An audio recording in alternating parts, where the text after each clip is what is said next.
What's going on, everybody?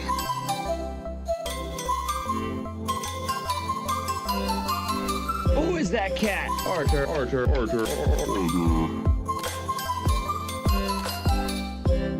just gonna stare at me? Oh. I am Walrus.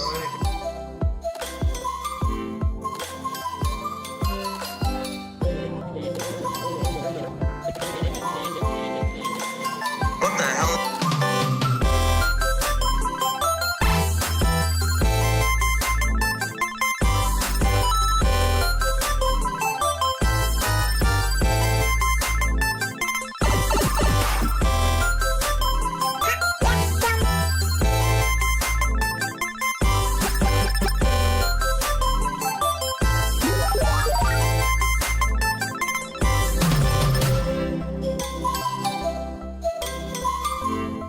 Cringe.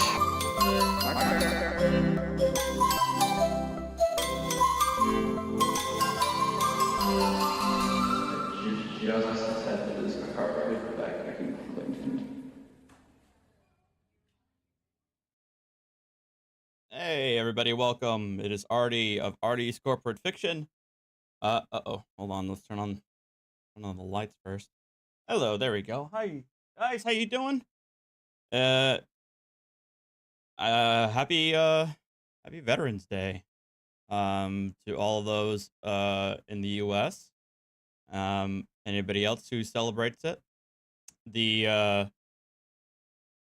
Both of my parents served. It's also yes, Grigsy. It's also Armistice Day, so probably celebrated in Canada, UK, France. So welcome everybody. My parents are yes, again, my parents are both veterans. I always love and appreciate their service to us and everybody else who has served. So I'm always thankful for them for protecting us and keeping us safe. But we're gonna continue on with part 2 of this Michael McDonald saga.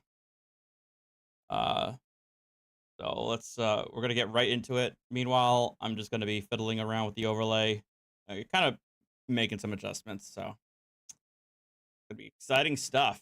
I got the screen over here. I do have my my heart rate monitor on this time. However, I want to change it a little bit. I was hoping that there was like a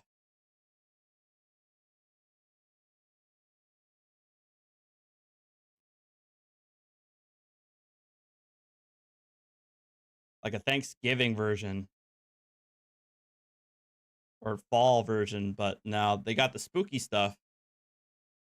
And I think they have a Christmas one that I have, but no Thanksgiving anything. That's disappointing. Oh well. Get the show on the road. Last time we stopped, we had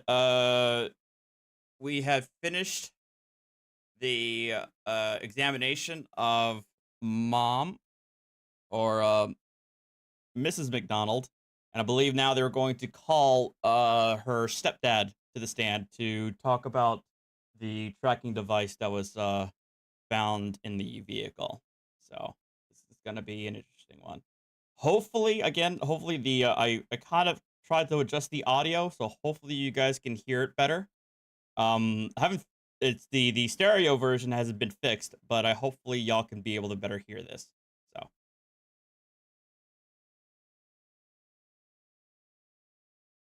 I do Bookworm. I do play Phasmophobia. Well, I usually play Phasmophobia. But usually for Halloween, but obviously circumstances kind of hindered that this year.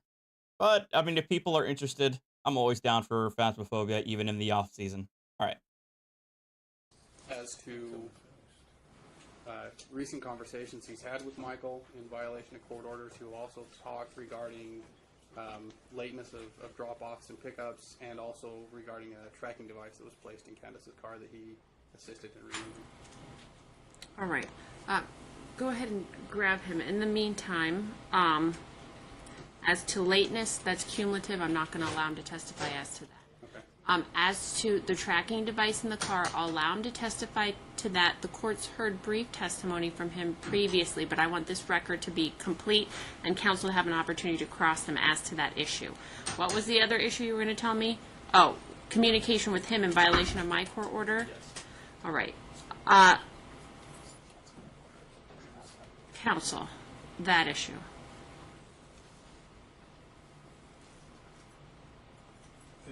Or require me? He's calling him to testify as to defendant's communication with him in violation of this court's order. Do you have any objection to that?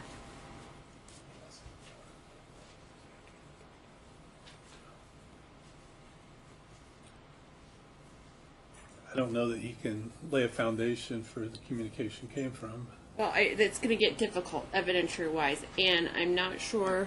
I would object, Your Honor. Okay, and raise your right hand to be sworn in.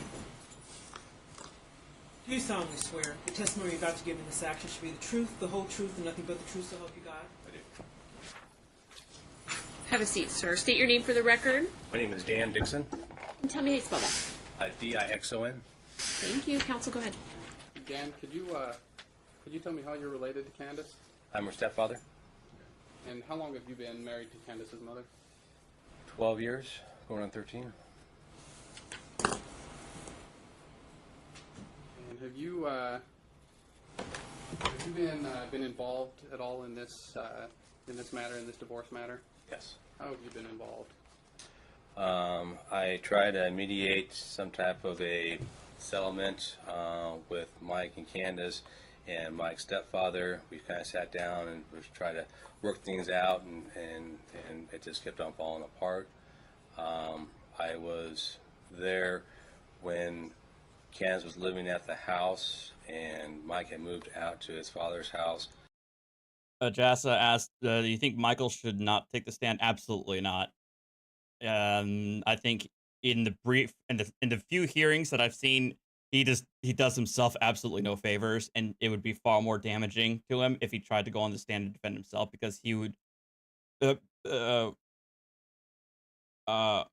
Candace, that's her name. Candace's attorney would eat him alive. And I would try to keep her safe. I could come over late at night and stuff and wouldn't leave. I could call Mike and ask him to leave. So from the very beginning, I've been involved in it. And do you remember an incident where a tracking device was found in Candace's car? Yes. How do you remember that incident? Shallant, my wife, and I were down in Phoenix. Candace had called us and said that their son had come home and said that he was watching Mike track her vehicle. Objection, hearsay to the son said. I know, I'm trying to fix the lights, sorry. So that's one of the issues I Candace had. and Shallant and I got on the computer trying to figure out what tracking device was and where it would be placed and everything else. And when I got home, we went over to her house, we looked at it, and we found it being plugged in underneath the driver's side where the steering column is, where they plug in for the smog test was plugged in there and then pushed up underneath the skirting. Did you notice any kind of concealment on the tracking device? The tracking device had a LED light that was taped over with black tape. It was tried to be concealed, but it looked like it was put in pretty fast. It was plugged in and it kind of pushed up and underneath it. It wasn't like a real clean job or anything, but yeah, other than the black tape over the light, yeah.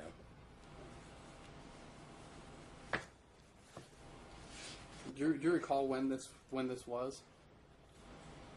The exact date? Approximate date? We were down there for my son, so it probably was towards the end of May, right around May, towards the end of May. Was it in a place where anybody just getting in and out of the car would have ever noticed it?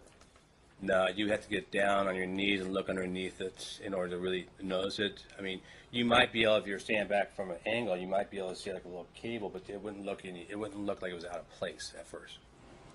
Just look like regular wires down there. Yeah.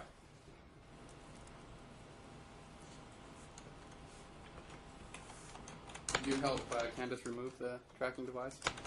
No, I advise her not to remove it. I reached up underneath it to pull it out to kind of look at it and see what it was.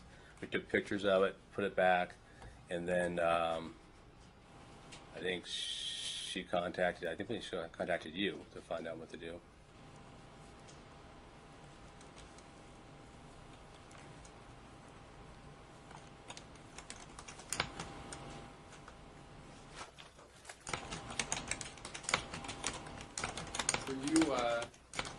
Were you all present when Candace had her vehicle inspected the year before? At the smog? Yes. No. Were you aware if that device was in place when her smog was conducted? I'm not aware if it would be in place, but I have searched the car prior to that point and looked underneath the dash, and it was never there. Is it something that would have had to been removed in order to get a smog completed? Definitely.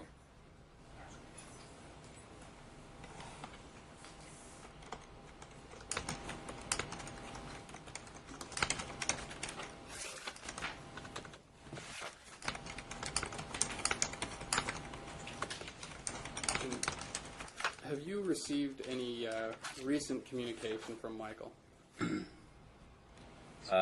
We received a text a couple weeks back, I guess it was, or a week ago. I don't remember what it said. I mean, there's been quite a few throughout this last year and stuff. So, I mean, we typically try to forward them on to you and let you kind of hang on to them. Have you received any phone calls from Michael in the last 2 weeks? Yes, he tried to call my phone, and I didn't answer it. Did he leave you a message? I believe he did. Do you remember what that message said? Objection, best evidence would be the message. You got the message still on your phone? Right.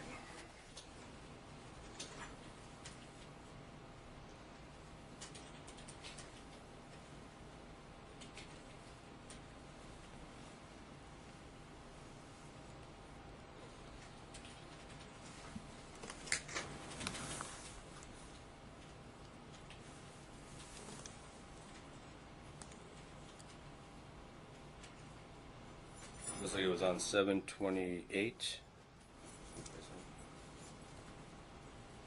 Any objection to him just playing the message?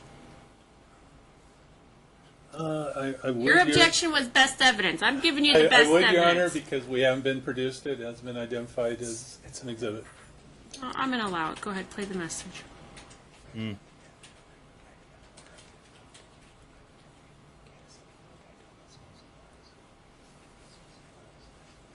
You hold it up to that microphone right there. Call back. You know how my kids are doing. I still have school supplies I need to figure out when you guys want to pick those up, and if I can see my kids this weekend. It's been over a freaking month, man. This can't be good for them. Please, if you have a freaking heart, please give me a call back. And just, I need to be able to see my own children, right? Please call me. Thanks. Yeah. Well, Joe, will you give me that again and press play so I can hear it? I'm getting old. So am I. Can't hear it.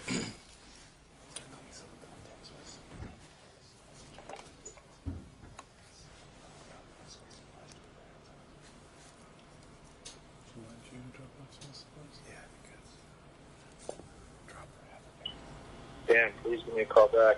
I need to know how my kids are doing. I still have school supplies I need to figure out when you guys want to pick those up. If I can see my kids this weekend. It's been over a freaking month, man. This can't be good for them.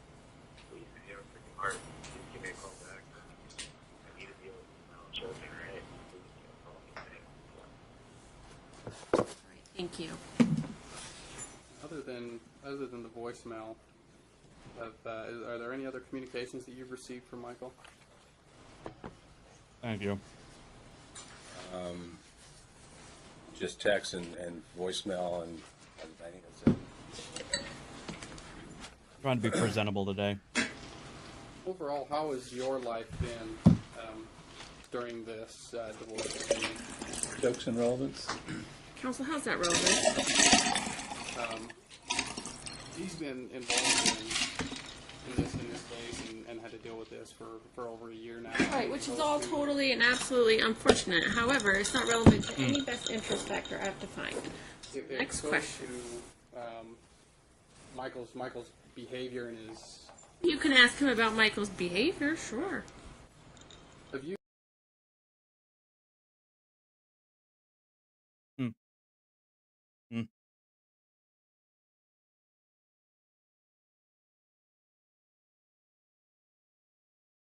I don't know, Jennifer. Maybe I'm trying to impress somebody. Maybe I'm trying to impress you guys. Maybe doing this will make me, not forever alone, okay? Anyway, if you guys missed the voicemail, essentially it's someone who sounds like Michael saying Dan, basically begging him to call him back. He said it's been over a month since he's seen his kids. He said it can't be good for him. That's the long and short of it. Sounds like Michael. Have you witnessed any erratic behavior by Michael recently? Through this whole thing, yes. He doesn't listen. He brings the kids back sometimes as much as 2 hours late. He doesn't comply to anything. He changes the deal. Like if he says, "Oh, I want to take the kids out for 2 hours," and he'll call right before that and say, "I'm thinking I want to keep them overnight." It's always sporadic. It's always trying to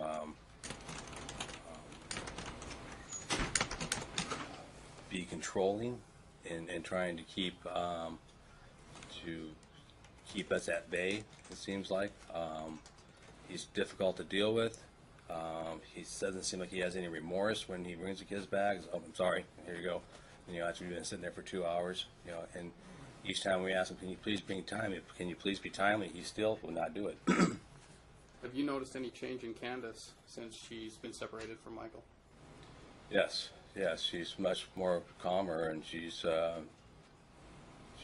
much more happier, actually. I mean, she has a good life together. The kids are doing great. The chaos is kind of stopped, and since we got her out of the house and actually got him stopped constantly texting her and calling her, and so with that, she's been able to kind of be at ease a little bit, now. So it's changed a lot. And how often did you see Mason and Malia? 2-3 times a week, probably. Have you noticed any change in them over the last month? A lot changed. They used to come back very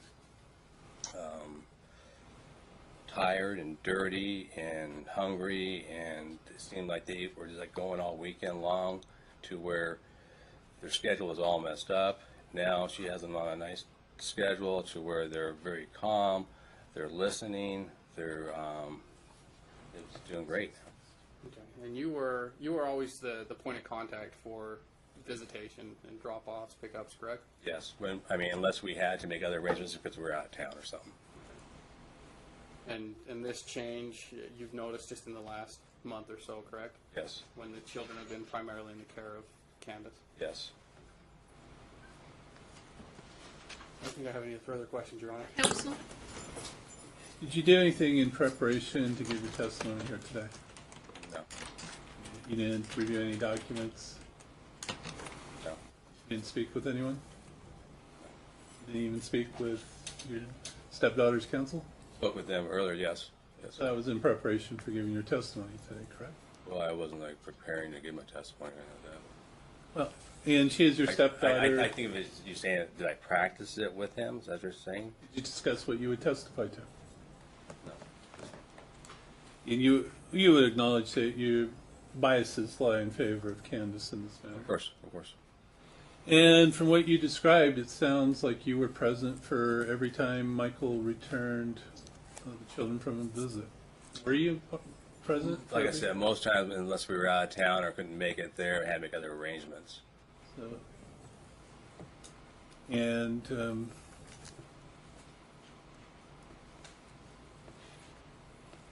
At some point, Candace was at the house on Maynard, living by herself? Yes.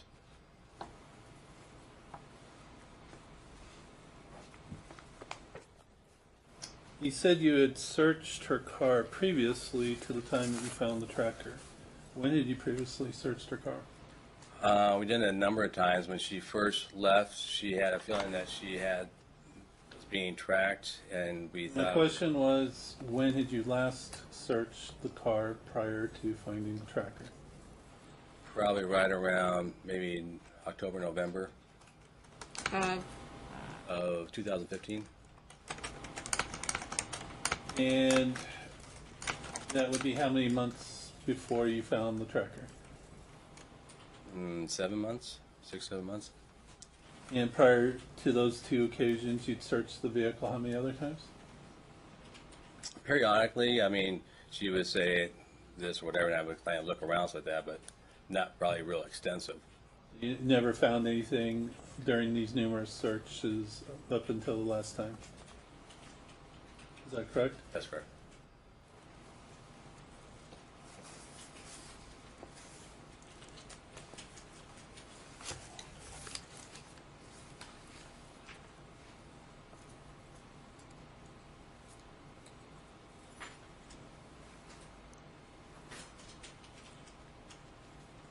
Was there an order in place that prevented Michael from communicating with you? Order in place to keep Michael from, like a protective order from Any me? type of order that you're aware of? Not that I know there's one with Candace, but I don't know if that included me. I don't believe it did. And the phone message that we heard today was concerning school supplies, correct?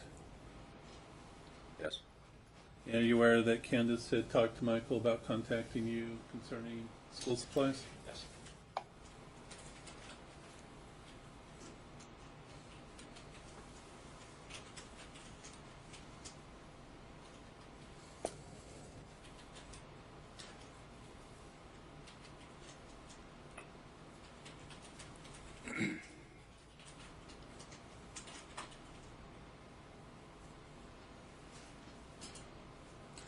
Do you recall an earlier conversation concerning tracking devices with Michael after the neighbor's SUV was stolen? No.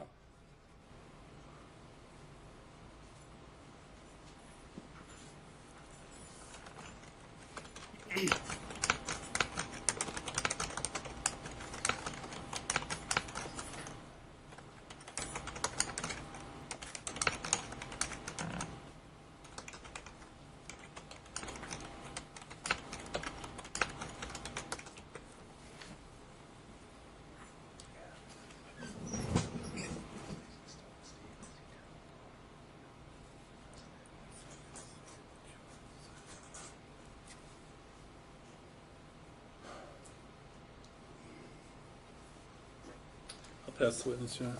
Counsel, briefly. Real quick. Dan, are you aware that a fuse was tampered with in Candace's car? Yes. Did you inspect the car at all at that time? No, I was trying to direct the person that was at her house what if the problem could possibly be. She was describing me that the car would not start, but would turn over. So I said, well, that's something that was a fuel situation. So the person that she had there, I guess, had some type of knowledge of vehicles too. So we started looking around for fuses and solenoids and stuff like that. He pulled one out and it had been black taped, so it wouldn't make a connection. Then he took the black tape off, or bought new. I'm not sure what he did. Put it back in there, and the I'm car going to started. object to this line. It's beyond the scope of the direct. Yeah, a little It bit. goes to the timeline of the search Oh. for the tracker. Is that correct? Is that what you're Okay. getting at? That's correct, Your Honor. I'll allow it. You're also questioned about the voicemail that we played. It did mention school supplies, correct? Yes. Did it also ask you to contact Candace about Michael seeing the children? Must be getting old too, because I still don't remember what it said. It did. The court heard it. Okay. And are you aware that there was an order in place for Michael not to contact Candace? Yes. And it had already been addressed about Michael seeing the kids. Are you aware of that? Yes, over. Yeah. And were you aware at all that the neighbor's car was stolen? I don't recall that at all, no. And you never had any conversation with Michael about a tracking device in Candace's car? Is that a no? No. No further questions, Your Honor. Thank you, counsel. Anything else? Nothing further. Thank you so much. Thank you. Counsel, do you have another witness? We have several, but I believe they'll be slightly communicative. I believe at this time, in the interest of time, we will call no further witnesses. All right, I think that's the best decision. Counsel, call your first witness. Yeah, may I have a moment to consult with my client? It's all take 2 minutes. Thank you. 2 minutes, thanks. We're back on the record in the All right. So was this? This is the next one. All right. McDonald matter. We have the exhibits from the evidence vault. Let me put on the record that it came to my attention that since the last time we were here, and more specifically, I believe on Monday of this week, Mr. McDonald contacted my husband's office, indicating that he was seeking counsel or representation in a matter. He indicated that he was somehow related to Judges Bonaventure and spoke with my husband. My husband asked him, my husband, who is Harry Marquis, who is a local. What? He contacted her husband? The judge's husband?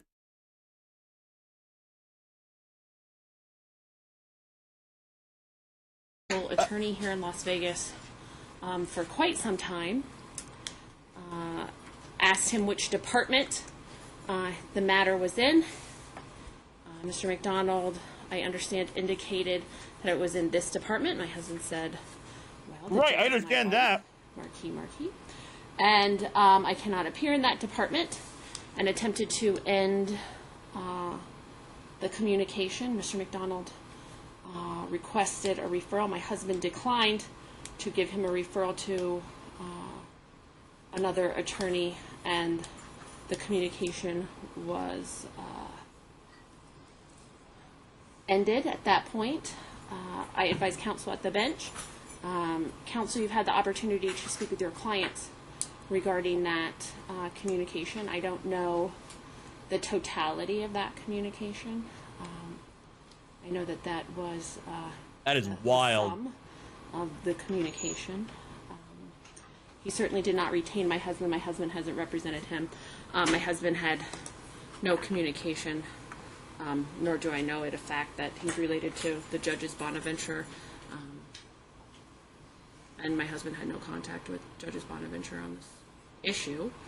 Counsel, do you have any objection to me remaining on the case, or any record that you'd like to make? We have no objection, Your Honor. It is concerning to us, just additional behavior by Mr. McDonald, but other than that, we don't have any objection to you remaining. And you spoke with your client about that? Counsel. Your Honor, I believe your husband was one of a number of attorneys that Mr. McDonald contacted in seeking advice or representation. From what he tells me, there's no intent to, no connection between your husband being related to you. I believe. Well, there is a connection between my husband and me. No, We are related, yes. In his mind, is what I'm indicating. I believe the court indicated on the bench, and probably can put on the record, you don't feel that this causes any conflict in your mind where you couldn't be fair to the parties from this point forward. If the court has any concerns in that regard, then we would obviously Certainly, be I don't. concerned with that. I don't think this represents an actual conflict. My husband didn't represent him in any capacity. Has never represented him in any capacity. This doesn't change my ability to remain fair and impartial in this case. I thought, out of an abundance of caution in this matter, that all attempted contact and inappropriate behavior between litigants in this case and this court must be put on the record. Yeah, I think that's your obligation, and take no exception to the court doing that. Mr.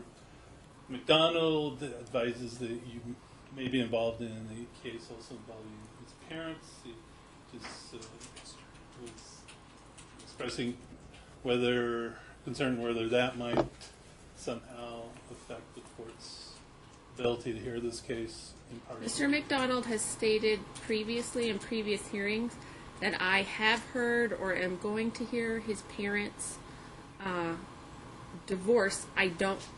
As counsel knows, I handle thousands of cases. I don't know who that is. I assume their last name is McDonald, but that doesn't also ring a bell with me. So I don't know who that is or in what capacity I have ruled or am going to rule. So, but it's certainly not affecting this case. I would never allow, or never would happen that information from one case or the result or facts and circumstances of one case affects another case, especially when I have no idea who it is. thank you. Anything else, counsel? No, Your Honor. There you are. I would get the hell out of that case as fast as I could. I would drop him so fast because he's out of control. It's come to my attention that the witnesses' evidence books were returned to you at the last hearing. I have the evidence copies, my copies. That's all that I have. And I put our witness copy up there. I didn't see one for the plaintiff. Is there a book up there? I don't see it. So can I approach her and show her my book? These are the exhibits that you have submitted. You know what, let me interrupt just briefly. Joe, they're utilizing our ante rooms today for the Ask a Lawyer. Why don't we tell them that today is not appropriate? And apologize. Thank you. Continue. This is the exhibits that you submitted in advance to the court that might be offered on your behalf. Have you seen this before? Yes, I have seen it. And is there any exhibits in here with any documentation of your bank records and a deposit of cash taken from the safe?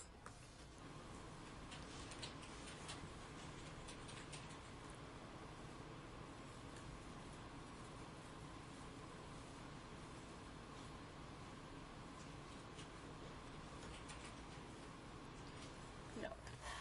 Is there any documents that document you're notifying Mr. McDonald of any unreimbursed medical expenses for baby? BB is medical. BB is a bill. And does BB contain any documentation showing that you provided Mr. McDonald with any notice of this bill and requesting he contribute to it? No. And other than that, is there any documentation, any other unreimbursed medical expenses that you're seeking reimbursement for? There are, yes, the medical insurance premiums that haven't been paid. And is there a document in here that shows what you pay out of pocket for medical insurance premiums for your child? Not in this book, but as far as I understand from my attorney, he provided it to Michael's last attorney. We're talking about what's being provided for the court. Do you understand that? Yes. Did have our exhibit book up there. I don't know if it got moved.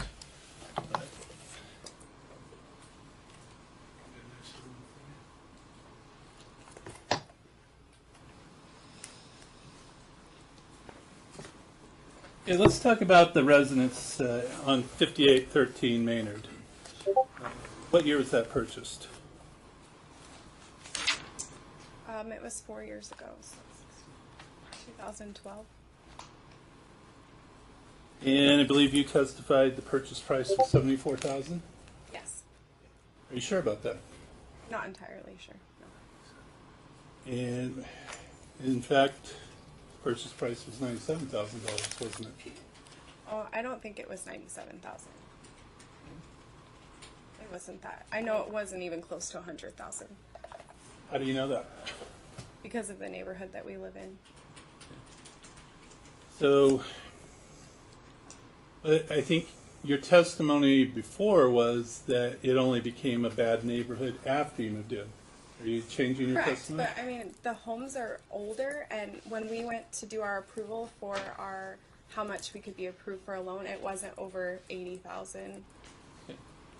But bottom line is, you've offered a lot of numbers in your testimony here today that you're really not sure of. Isn't that true?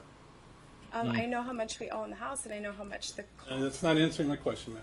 So no, I don't agree with you. If that's what you're asking. So you're absolutely sure of every number that you've given to the Oh, court? I'm not. with it? I'm absolutely sure of the medical bills and the unreimbursed medical for all the insurance. But as for some of the other ones that you've mentioned, like, I'm not exactly sure. No, these are the other ones that you mentioned in your direct testimony that you're not sure of, correct? I'm sorry. Ask me again. Well, you said that I mentioned, but these are the Oh, numbers yeah. that you mentioned that you're not sure of. Yes. Well, I mean, I'm not. I'm sure of some of them. 100% sure of some of them because I know what I've paid. But as for You understood that this was going to be your day in court to come in and prove your claims with concern to the property. You understood that, correct? I'm still learning about the process, so Did you understand it or did you not? I didn't really understand it, honestly. Otherwise, I would have been absolutely more. How was the house titled when you purchased it? Michael McDonald and Candace McDonald. And was any type of down payment put down? We had a down payment assistance program of $15,000. Any money out of your own pocket? In fact, didn't you and Michael put up $3,500 towards the down payment? We did initially, but it was reimbursed to us after the closing because the down payment assistance covered that, so we got that back. What's the monthly payment on the house? It's $510. And who's Damn, the that's finance it? with? Must be nice. Wells Fargo. Welcome to New Jersey. And I think you testified that it's now worth $170,000. Yes. So it's your testimony that it has appreciated significantly in value during the course of the time that you've owned it Yes. in this bad neighborhood, as you've described. Yes. What is the basis for your opinion as expressed here in court today that the home is worth $170,000? I've had multiple realtors pull the comps in the neighborhood and look at what a similar house is selling for. We have a large lot and we have a pool as well as 4 bedrooms, which is uncommon for that neighborhood. So it's more property space and more land and a pool. So that's why they've said it's. So you're just based on what other people have told you. Yes. And when did they tell you Yeah. that? Oh, recently. Within the Be more last precise. month. Yeah. The residence is in need of repairs, is it not? I'm not aware. I haven't lived there for like a year and a half.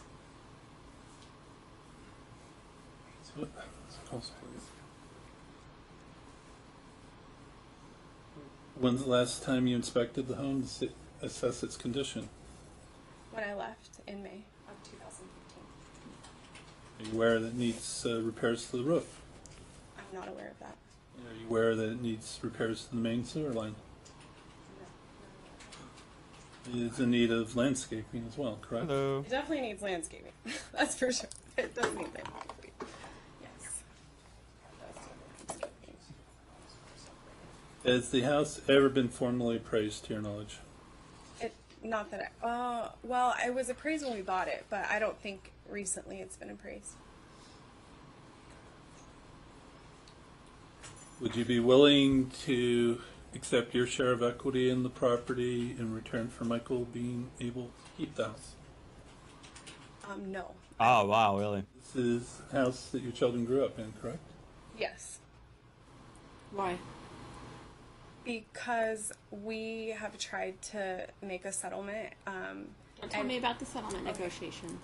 Why wouldn't you be willing, if he refinanced it into his name solely, taking your name off the house, giving you a check for your 1/2 of the equity in the house? Yeah, I mean, that would be fine. It's just, that was supposed to happen back in December, and you asked him to have the refinance done, and we've seen nothing since then. So that's why I don't even know if he can be refinanced. I don't know at all, like, if it's a possibility.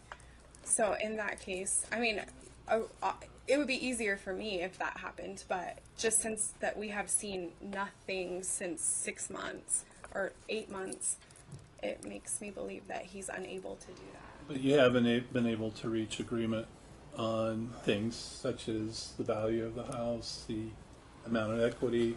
You and Michael don't even agree on how much is owed on it, do you?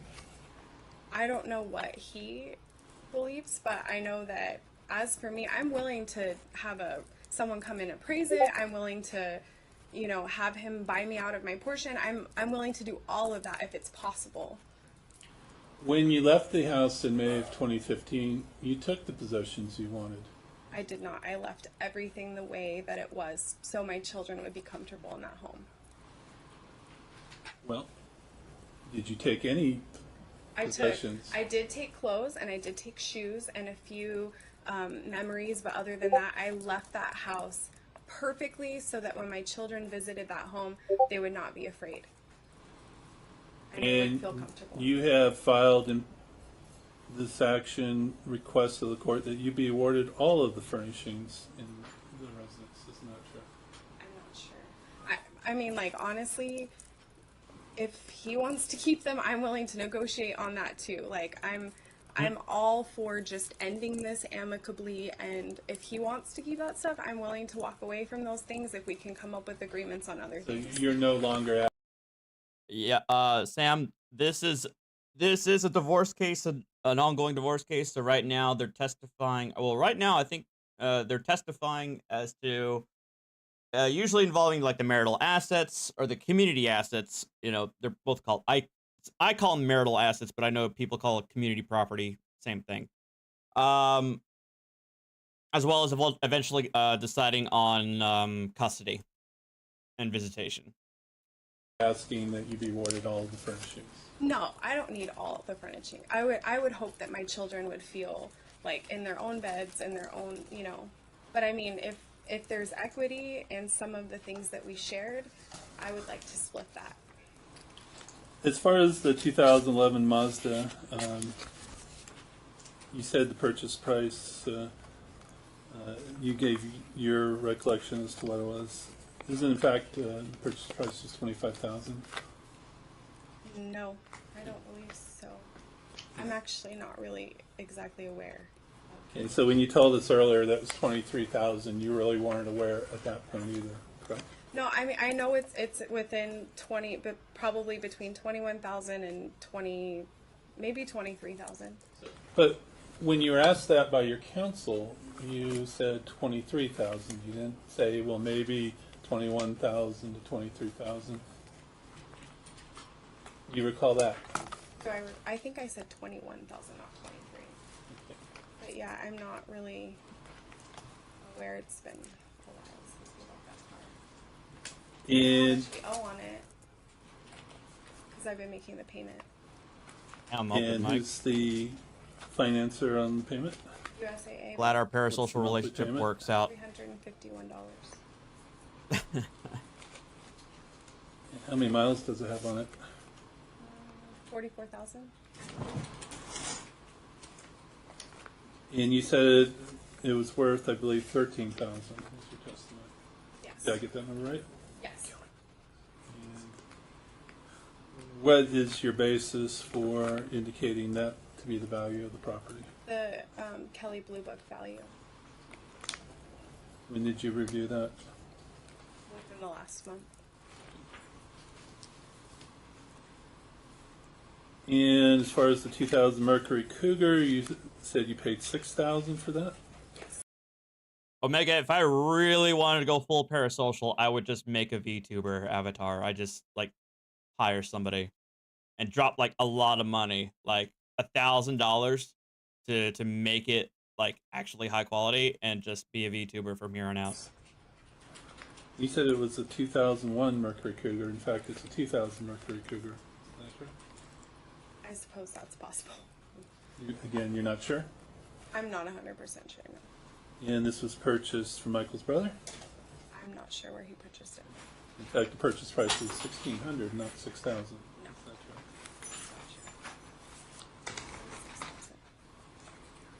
Is that vehicle financed? No, it's paid off. And as far as its present worth, you have no idea what that would be? You didn't check the blue book on that? Like I said, I'm willing to let him keep his car and all of that. So But you were asking for half the equity, so my question was, did you check the blue book? I did not check the blue book. He's not necessarily being nitpicky. These are going to be important. These are important questions. Oh my god, seriously, Omega? We're now looking at 2.5 to 4K for high quality. Oh my god.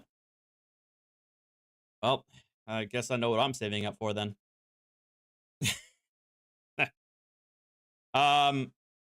What was I gonna say? But no, I mean, these. Yeah, you could say these are nitpicking, but these are all important questions when it comes to assigning value. If she could say that she's fine with him having the car, but but he wants to know what the value. But she still wants half the assets. So even if she wants to give him the car, they still have to figure out what the value of the car is when we're ascertaining whether there's both parties have half of the value, half the overall value.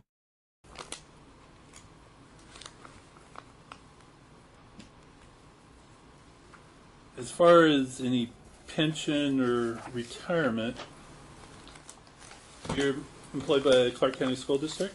I am.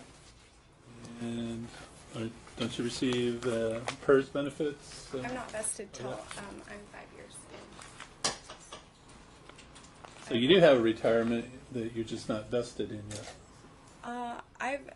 From what my understanding of it is that we don't see anything until after. Depends on the state. So you can be I don't really know, but I know that penalized if you could show that the other party cheated.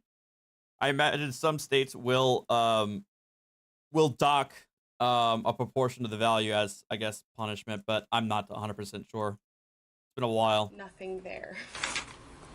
Do you contribute towards any type of retirement? I do not. And you say you know that there's nothing there. How do you know that? Because I called Clark County School District to just verify. Because when my attorney asked me if I had anything like that, I checked. And they said, not until after 5 years of teaching. And how long have you been teaching? This is going to be my 5th year. So, you'll vest next week when school starts? I'm not aware. I need to find out the details. As far as Michael's retirement, you said it's probably about 30,000. Yes. Was what your testimony was. Yes. You're not sure. I'm not exactly sure because I don't know what his retirement situation is. That's why you said probably, correct? Correct. Yes. And in fact, Michael was contributing towards 401k even before you got married. Isn't that true? Yes, he was. And he had a Merrill Lynch account to which he had contributed funds prior to the marriage? I'm not sure about that. So any funds that he may presently have in his retirement would not be all acquired during the course of the marriage. I'm not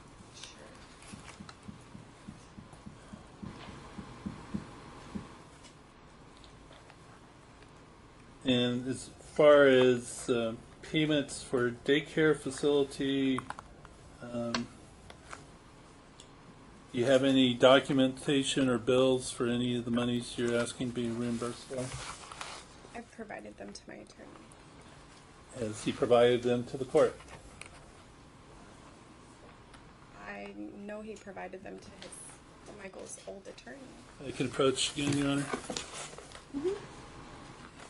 Show you your witness exhibit book again. Is there any documentation for monies you're claiming Michael owes you for childcare?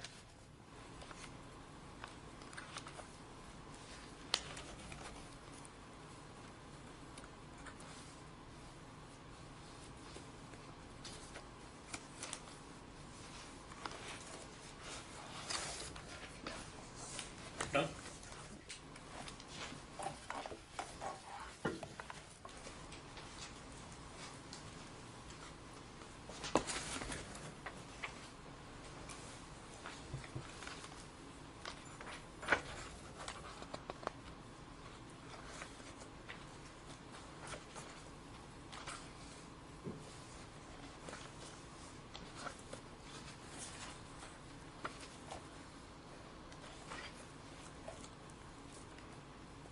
If you could I think I look have.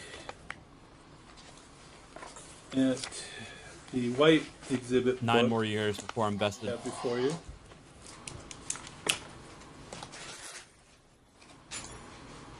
And turn your attention to exhibit C, which begins in page 38.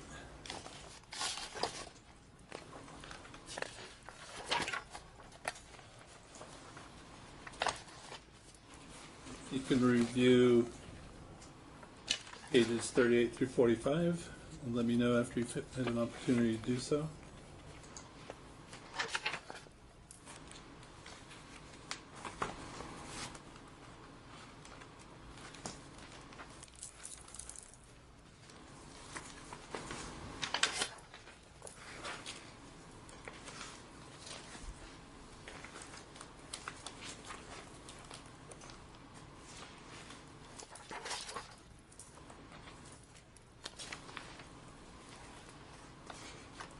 All right, I'm gonna put the speed up. I'm gonna speed this up because this is dragging.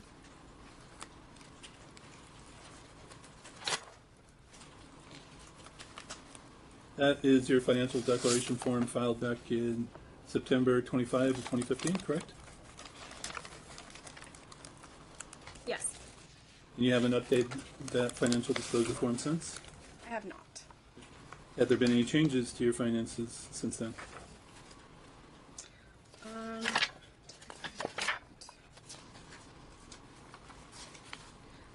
Well, as for bills or, On anything? well, yes, childcare has decreased, and we are now paying for Safe Key, so that's Hey, changed. thank you, Devin, for the 2 And months. then the unreimbursed medical has changed. And then I'm now paying the car payment since January of this year, so I am paying for that now. Now, if you would turn your attention to page 43, there, at the top of the page, is a section for listing of assets. You see that? Yes. And you listed various assets, a bed, couch, television, dining room. Yes. These are all in your possession, correct? No. None of these are in my possession. So you didn't indicate one way or the other, correct? And these are all the personal items that you could think to list at the time that you filled this out. Yes, I just, Thank you. You answered my question. And I believe your testimony here today was there's over $11,000 in credit card debt. yes, Did I get that number right? that's correct. But if we look at page 6 here, the FDF, page stamp 43, Yes. you list $5,517.82 in credit card debt. Yes, it's changed since I filed this. Well, so you've incurred $6,000 or more in credit card debt since you and Michael separated? Yes, I have. And do we have any of those credit card bills? I don't have them in here, if that's what you're asking. You know, But you don't have them in here, and you don't have them in the exhibit book that you submitted to the court, do you? No, I guess I don't. Do I need to show you the exhibit book? I can. No, you don't. And I believe you mentioned there was a wedding ring, which you testified here today is worth $4,000. Yeah, I'm looking at this though, and it may be 3,000. That's what I had estimates and listed everything out for that, so that was my mistake. So when you told this court earlier today that there was a ring worth $4,000, that was incorrect as well. Yes, the value is 3,000. That's what I wrote here. So.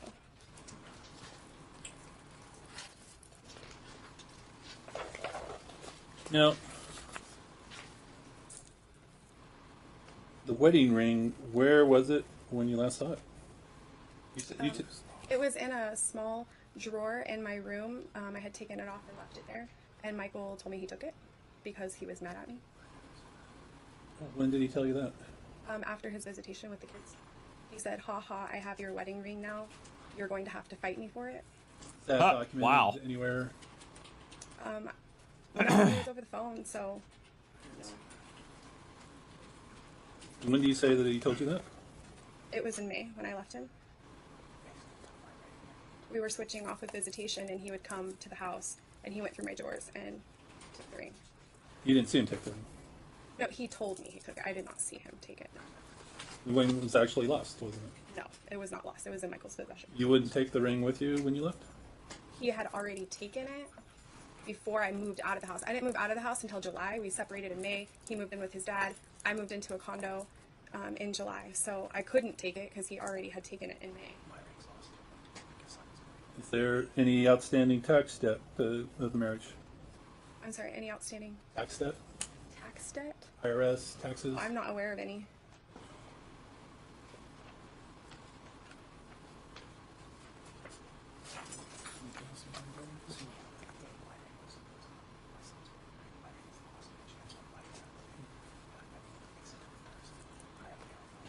Your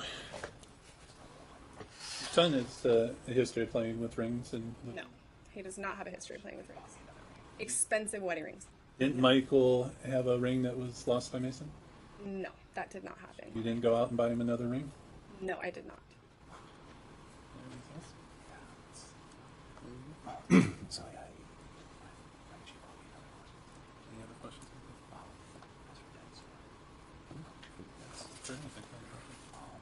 Any more questions?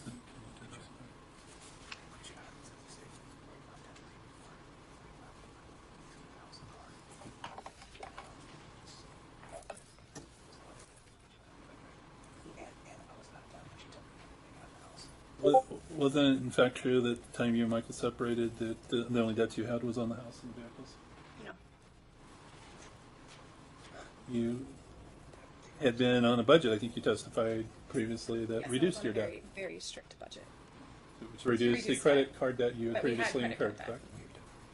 I was on extreme strict budget to where Strict I could not budget, use my bank card at all. Strict budget reduced Yes. the credit card debt you had previously. No, we had credit card debt and we were paying it down. Yes, that's true, but Right. we did have debt. You brought credit card debt into the marriage. I did bring credit card debt to the marriage. Michael helped you pay that down.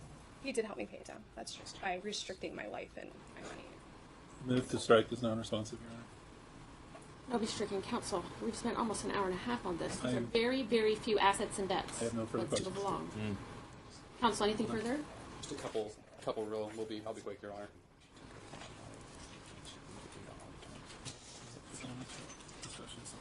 And so I'm going to show you two documents.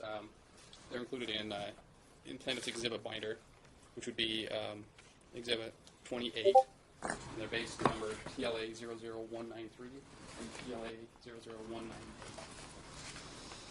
Have you ever seen these before? Yes. What are those? One is the urgent care bill from Aaliyah when we were in California, and the other one is the $250 ER copay for Summerlin Hospital from Aaliyah. How much is the urgent care bill? It was Maryland. Is that the same number that you testified to? Yes. Okay, and how much is the bill for the emergency room? $250. Okay, and is that also the same number you testified to? Yes.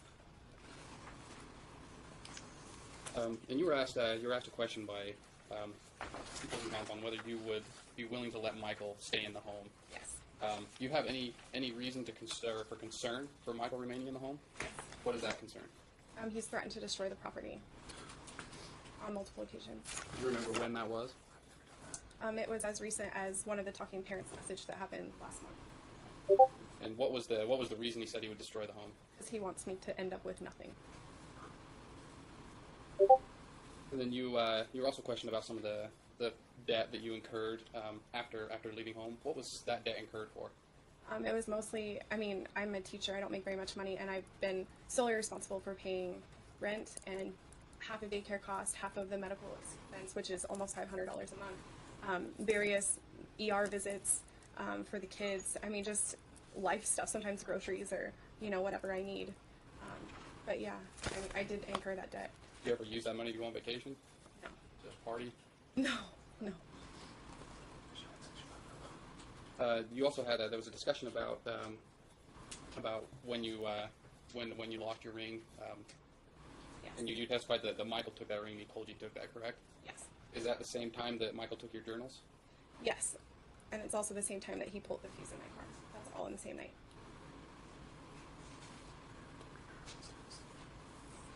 I have no further questions, Your Honor. Counsel, anything else?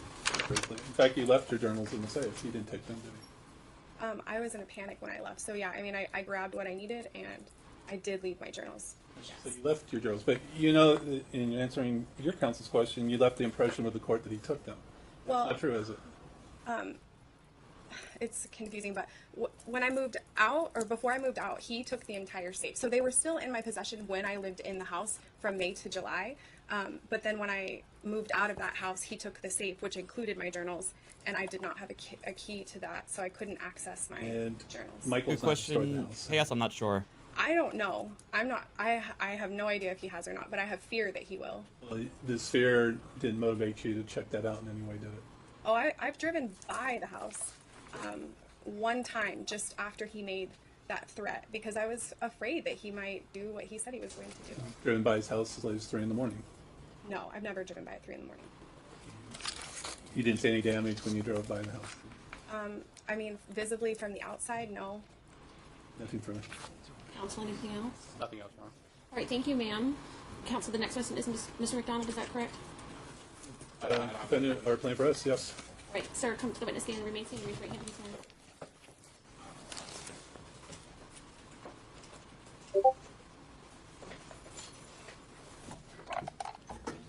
Please rise and raise your right hand.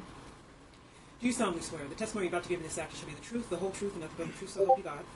Sir, you're not going to need your cell phone, so you can give that to Joe. He'll put it over there with your counsel. Go ahead, counsel. Thank you, Your Honor. Michael, we're here to address the property and debts that need to be decided. As far as the residents on Maynard, do you recall what the purchase price was? Purchase price was $97,000, and we also had a first-time homebuyer program called the Wish program that we were the second recipients of, which was an amount of $15,000, which we used $5,000 of that for the down payment to help with the down payment, and then we paid put the rest towards principal. So there was no PMI on the mortgage as well. And do you know how much is presently owed on the house? I believe it's around 72 to 74,000. What would you like to see be done with the house? I'd like to refinance it and pay her equity, which I've offered multiple times. I also have refinance documents from multiple vendors, which I've provided to them, showing them that I can refinance the house and at a low rate. Who have you contacted about refinancing the house? I've contacted Quicken Loans, Chase Bank, and I also have another one from Lending Tree. Have you had any loans approved to refinance the house? Yes, I have all the documentation and it was ready to go, but she would not agree. I don't want to hear about settlement negotiations. We had Don't tell us about anything that was discussed in settlement. there was a $6,000 penalty for the house if we were to refinance before June 28th of this year. So I was well, I guess that's an agreement, so you can't really explain it. But there was negotiations there that I guess fell through. Me and her, that our attorneys sitting. I don't want to hear about settlement negotiations. Counsel, ask another question. Yeah, Michael, any of these questions I ask you, I'm not asking you to disclose or offer any evidence concerning settlement negotiations. That's not before the court. Do you have a commitment to refinance the house? I have several documents saying that I could refinance it. What lender is giving you a commitment? The Chase Bank, the Lending Tree, and the Quicken How quickly could that be done? They said within 30 to 45 days, I think. So, What would you like to see done with the house? I would like to keep the house and refinance it and pay her the equity. There's a lot of repairs that need to be done on the house, so it's going to it's not worth the amount of 170. I would say. I got an appraisal done on there, so. When did you obtain an appraisal? I think it was right before we went to trial on the 28th, like right before that. What repairs need to be done on the house? There's several repairs. Some of the stucco needs to be repaired. There's some holes and crumbling. Some of the foundations crumbling in some areas. The roof was leaking. I repaired it, but it needs to be repaired professionally. I also, when we were separated, there was an issue with the main sewer line, which we got an estimate, which I provided to the court, of the amount of $8,000 to repair the main sewage line. As our neighbor's tree punctured through the really. Has that repair been done? I repaired some of it, but no, the full repair has not been done. There's still holes and cracks that needs to be completely. What is your opinion as to the value of the house? I would say maybe 150 to 160 range. Possibly it's gone up because of the market, but I don't think it's worth that much. Are there furnishings in the house? Yes, there's furnishings. I was out of town up at Duck Creek, which I was trying to bring my son to last year. And while I was up there, her stepdad and other family moved out a bunch of different furnishings. My grandpa's mirror, some dressers, chairs, all kinds of different things. She took everything she wanted practically and moved out. What's your proposal for the furnishings in the house? She keeps everything that she has, and I keep everything I have. We've also had discussions about this and agreed. I don't want to hear about settlement negotiations. Counsel, next question. Also true. Yeah, I don't want to say anything about that. What do you presently hold as far as furnishings? I have some of the kids' stuff she left me, the beds. Settlement negotiations are supposed to be confidential, not spoken of in open court. I believe she went out and bought new beds for them. So I have everything that they need. I have a lot of kids' furniture, clothing. She left our couch. We got like a couple $100 off of Craigslist, but nothing of real value. She did take the shark mop and some other. What would you value the property that's remaining in the house? Less than $1,000, $2,000 maybe. What would you value the property that she took already? About that, maybe $1,000, something like that. The 2011 Mazda, what would you like to see be done with that? Well, originally, I wanted to keep the asset for the 2011 Mazda, as my car is older. It runs okay, but it's hard to get kids in and out of. So she wanted to get another car, and then I was going to pay her equity, but I think she wants to just sell it. I don't want to hear about settlement negotiations, counsel. Ask another question. The value of the vehicle is okay. What do you believe the purchase price was? It was $25,000. Her stepdad was actually present. When was it purchased? It was purchased 3 years ago. I don't know the exact date. It's summer, I think August of 2000. What do you believe it's worth now? I believe it's worth $16,000 to $18,000 from Kelly Blue Book values I've looked at. There is some damage to it, which she had when she went to Mount Charleston, was partying and almost went off the road. So that's probably about $1,000, $2,000 in damages that would need to be subtracted. What is your request of the court as to what it does with this vehicle? I mean, she could keep the SUV for the value of whatever's in there, and we could subtract that from the equity that I owe her. I mean, I'm not opposed to that. I mean, but like I said, it is worth about $16,000 to $18,000 minus the repairs that need to be done to the vehicle. What about the Mercury Cougar? The Mercury Cougar is worth maybe $1,000. It's an old vehicle. It's got 100,000 something miles. What year is it? 2000. Is anything owed on it? No. And I purchased it through my brother for $1,600. Where's that vehicle now? In the parking lot. What do you propose the court do with that vehicle? I'll just keep it. Yeah. Do you have $30,000 in pension? No, retirement, 401k benefits? Nowhere close to that at all. I wish I did, but no, I have. I did have $2,000 with the city when I worked there, the city of Las Vegas, and then I had a previous retirement, which was only a couple $1,000 bucks. I think it's like maybe $2,000, $4,000, which I stopped investing in when I was. I worked as a Dell Computers, a cable company, and I had this way prior for the marriage, and then I was probably less than $5,000 in both those retirement accounts. How much has accrued during the course of the marriage? Not very much. The market's been very volatile. So. Do you know how much?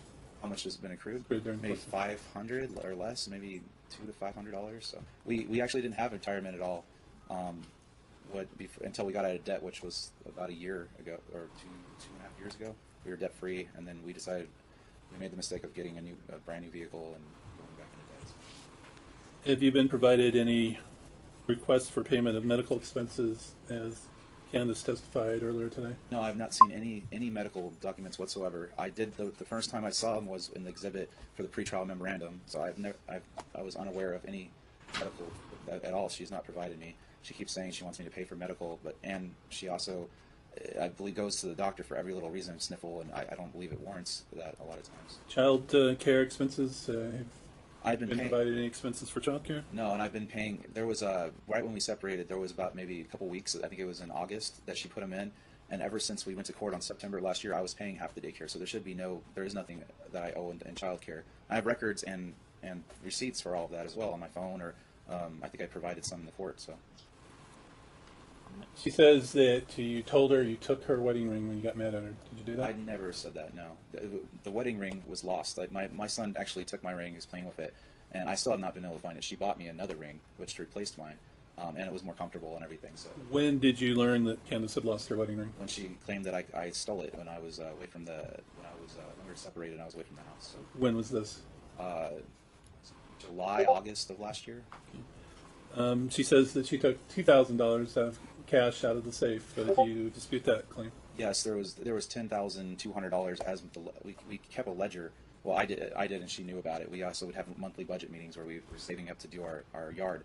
So last summer we had multiple estimates come out to do it. It was about $10,000. So we had it all saved up and ready to go, and then I got blindsided by the divorce, and she took out that money. So if you check the ledger, it's right there back from 2010, right before we got married.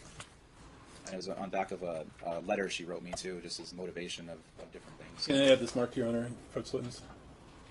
Additional exhibit. Yes. Wasn't included. I'm going to object, Your Honor. It wasn't included in their binder. Previously, I've never seen this ledger before. Was it produced in Discovery Council? I do not know. Again, as Your Honor knows, we came in this kind of late. I've not seen it before today, so I haven't seen any. Counsel, your representation is that it was not produced in Discovery? It has not been produced in Discovery. I've never seen it. I believe it's been in motions. Like, I don't know if that's Discovery. I'm talking to counsel right now. Sorry. Counsel, you may attempt to lay the appropriate. He really likes to with speak this up when he witness, doesn't but need it has the to. handwriting, it appears, from two different people, which would make the foundation requiring the testimony of two witnesses. Her testimony that she gave is that she recognizes a portion of it, but not the whole. That makes it difficult for the court to admit it in its entirety. You could attempt to strike the portion of her handwriting and try to admit the rest of it. I will give it the weight or credibility I think is appropriate, and then I'll hear your renewed objection again. That, Your Honor. I guess first step would be have it marked so we can reference it. Approach.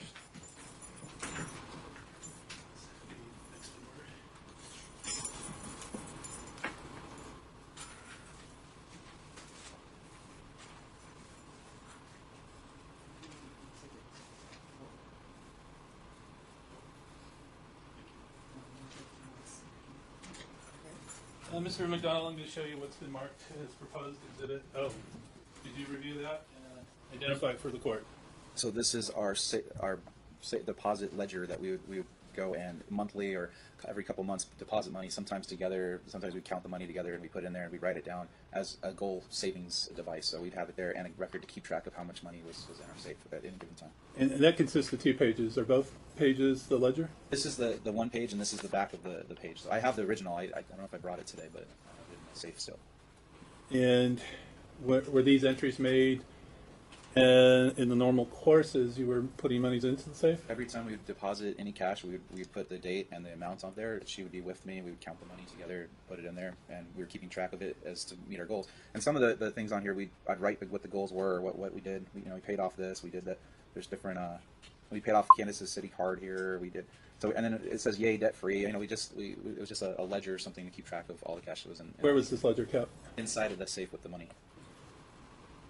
And do you recognize the handwriting on both pages? Yes, most of this is my handwriting that I was writing up. I don't have the best handwriting, and then the back, this was the most previous one, and I could see, or the most recent one, and it's back from even 2010 when we were first getting married, and so there's actually record from all that. Is there any other handwriting on there besides yours? There is Candace's. So the previous one was getting all tattered because we write it out. So I put it on the back of a letter that she wrote me. So it was a letter, and this is the actual ledger that's in the safe, which I didn't even realize that it was on the back of it. So Move for admission of Exhibit O, Your Honor. Counsel, any objection? Object based on foundation. I don't know how he can testify to Candace's handwriting. It's never been presented before, Your Honor. This is her I'm listening to objections right now. Sorry. It lacks foundation, Your Honor. Counsel? Well, I think he's identified what it is that sets the foundation. I could ask him if he recognizes his wife's handwriting. Well, it seems as though the point is not the letter from the plaintiff, but the fact that it's some type of record keeping. Right. So I'm going to allow it, despite the fact that it wasn't produced appropriately in discovery. The Supreme Court prefers that we hear these matters on their merits, despite discovery uses. I'm going to strike the portion of handwriting he cannot identify as his own and give it the weight that's appropriate. Thank you, Your Honor. So, after you look at your journal, are you able to tell how much money Candace removed from the safe? Yes, I kept track of that as well. There was $10,200 in safe that was taken from there. What did you do once you discovered that money was missing? Well, she brought it up. I didn't know. I only check it just to deposit, and that's the only time that I do that. I think it was in May 14th, I believe. I put it the exact date. Yeah, it was 5/14 of 15. She told me that she took the money, and we had an argument about it, and she also said that she was going to divorce me and take the money, and she wanted more money. She tried to clear out the accounts as well, and it was just surprising. We talked. I ended up moving it into my stepdad's. Is there any other property that the court needs to divide here today? No, we just have the house, car, and the accounts that was in place. We actually went. I had to give her another $2,000 to get her name off of the account as well. So she wanted more money, which I provided her $2,000 more of that to equalize whatever the amount she thought. When did you do that? That was when we separated. It was about in July, and I have bank records of this as well. As far as debts, what debts have been incurred during the course of the marriage that need to be divided by the court?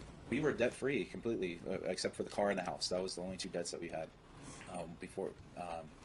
There was no other debts. We stayed. We cut up all the credit cards, so we had no credit cards except for our one we would use for like online purchases is to be safe, but it have a $300 limit, which I still have and I barely use. And then we just had our bank account. And that's it. We had a shared joint bank account. So she took the cash and opened up. You've heard Candace's testimony today that there's over $11,000 in credit card debt. That surprise you? Yes, that's very surprising. I thought like I said, we got out of debt completely, so I don't know what she's purchased or doing. Back in the debt. You completed a financial disclosure form in this matter. It's Exhibit B in the booklet before you. Do you see that?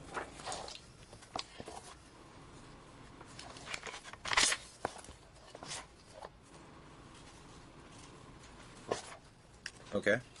If you could turn your attention to page 34, what did you represent to the court the debt was? Page 4 or 34. The date stamp there we go. page. Okay, gotcha. So say that again. What was your representation to the court through this document of the debt? So there's just that Chase credit card, that one that we would pay. So sometimes there's like $100 limit. You know, we'd buy groceries or things, get points even, or we just use it as an emergency or online purchases only. So we didn't want it linked to our main account. So.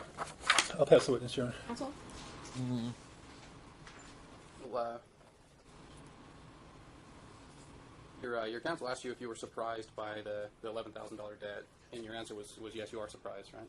Yeah, we went through Financial Peace University program through Dave Ramsey and learned to not spend any money on debt or credit cards. So yeah, I'm surprised.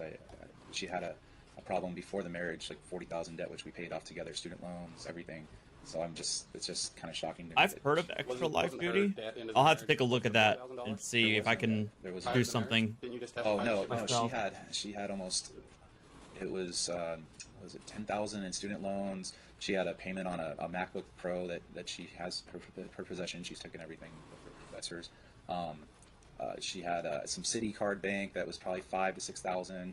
She had another credit card through HBC or something like that. So there was about, like I said, maybe 30,000 to 40,000 in debt that we paid off together of her debt before the marriage. Isn't it true that Candace had a scholarship for college? No, she took out student loans for college, and I even have documents of helping pay off all those student loans through Wells Fargo and other. Have you seen Candace buying any extravagant items or anything? Yeah, she would go over the budget quite often. So yeah, she would go out and buy just shopping sprees all the time. You know, and she's an avid shopper, I would say. So. What are some of the extravagant items that she purchased? She would buy kitchen things, clothing, like shoes. So necessary items? No. She had like 50 pairs of shoes, and the closets were completely full of clothes. We had to have like yard sales because there were so many clothes that she'd buy. Purses and beauty products. There was probably about $5,000 or $10,000 in beauty products and things like that. Just makeups and Bed Bath & Beyond, Body Works, all kinds of things that we'd go through together every month and address and just make sure that we'd stay on track. Is it true that you restricted Candace's ability to purchase items? No, not at all. We went in agreement together, wrote out a contract. We'd sign it each month. We'd actually do the envelope system for the first couple years where we delegate the money, go into envelopes, and then you spend whatever's on the envelope, and that's it. So that was good. That's how we paid off the debt. And then after we were out of debt, we both used our cards, which was probably a mistake we should have kept with the envelope system. So kept us on track and just accountable. Have you provided any of those contracts in this litigation? No, I haven't. But I could if you want. You should have done that a long time ago. We'd sit down and go on the computer and go on the spreadsheet, and we also sign. That's actually one of the program rules, is to sit down and go through it together. Didn't you at one point report Candace's bank card stolen? Bank card stolen? I don't recall that. She did have it hacked one time when she used, or twice when she used it on a Sonic and a was it one of the gas pumps? You know, there's a bunch of things where people were skimming cards. So. Were you primarily responsible for the finances? We both were, but yeah, I was primarily responsible for it.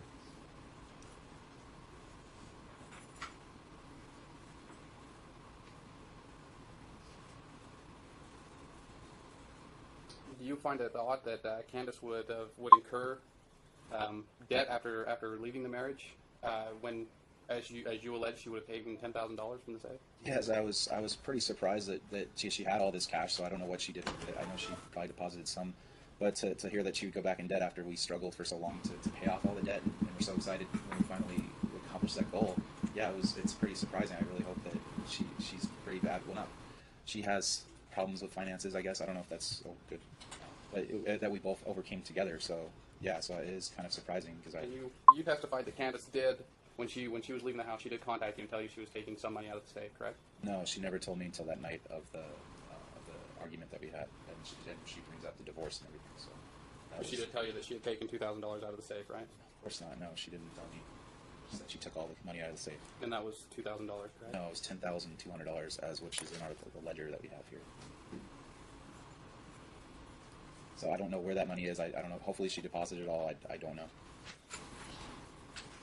Is there any reason that you have not provided that ledger before today? I believe I provided it in one of the motions that we had previously, so there should be a documentation on that, along with other exhibits that I don't think have been seen or brought up in court properly because of my attorney. What motion do you believe that ledger was brought up in? I don't know. There's a bunch of them that we filed. So. But you can't point to one specific. Are they in here? No, my exhibits wouldn't be in here for previous motions, right? Is that discovery? I don't even know if discovery's been done in this case. So. And you mentioned you had an appraisal done on the house? Yes.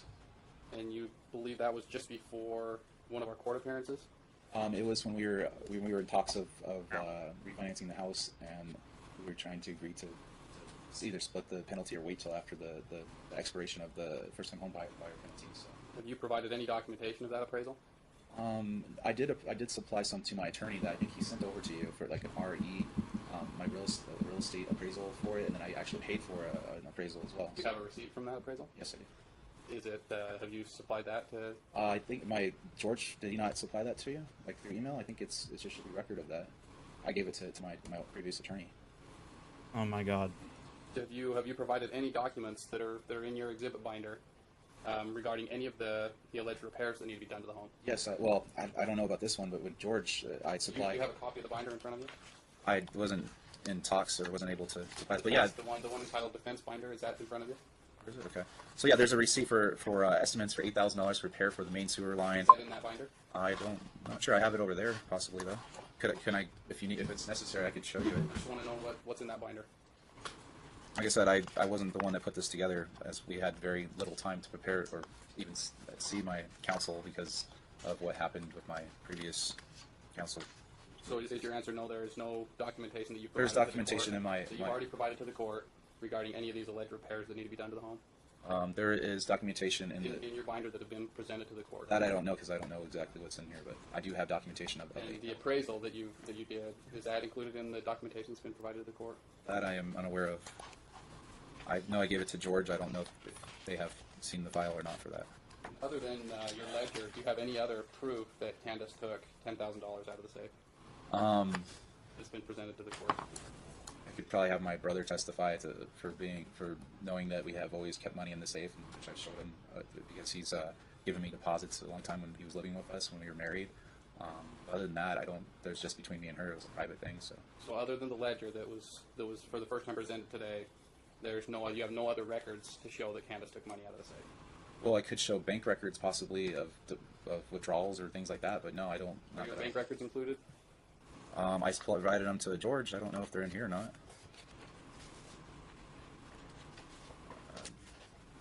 I don't know if they're in here or not. Oh, it says right here, Chase bank records, but I don't believe it would go back from that far. Was the money in the safe, or was it deposited into the bank account? It was in the safe as we were saving it. It has more meaning when you have the actual cash and you're saving for a goal. So we were actually depositing the cash in there, and we could see it grow, and then we were ready to go and get our yard done. That was our big goal that we were going to do, our front backyard. So the money was never deposited into the bank. No, we had a separate savings account that was off of the checking that we'd sometimes put money towards, like an emergency fund or whatever that we had. Do you have any record? You testified that Candace cleaned out the bank account. Yeah, I do. In addition to taking the money, do you have proof that Candace took any money out of the account when she separated in May of 2016? Let me see if the records are here, but yeah, I do have bank record statements of that time. And then the $2,000 she would not agree to take her name off of it, so I had to give her an additional $2,000 to get. Do you have any proof of that? Yes, I have bank records or statements of that. I don't know if it's been produced to the court. Let's see if that can. Or I could pull it up on my phone right now too. I mean.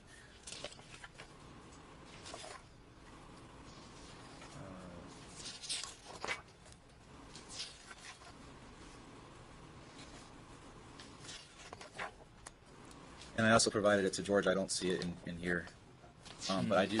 If you would like, I could probably. It's probably in one of the folders over there, or on my phone, which I could show the $2,000 that was taken out.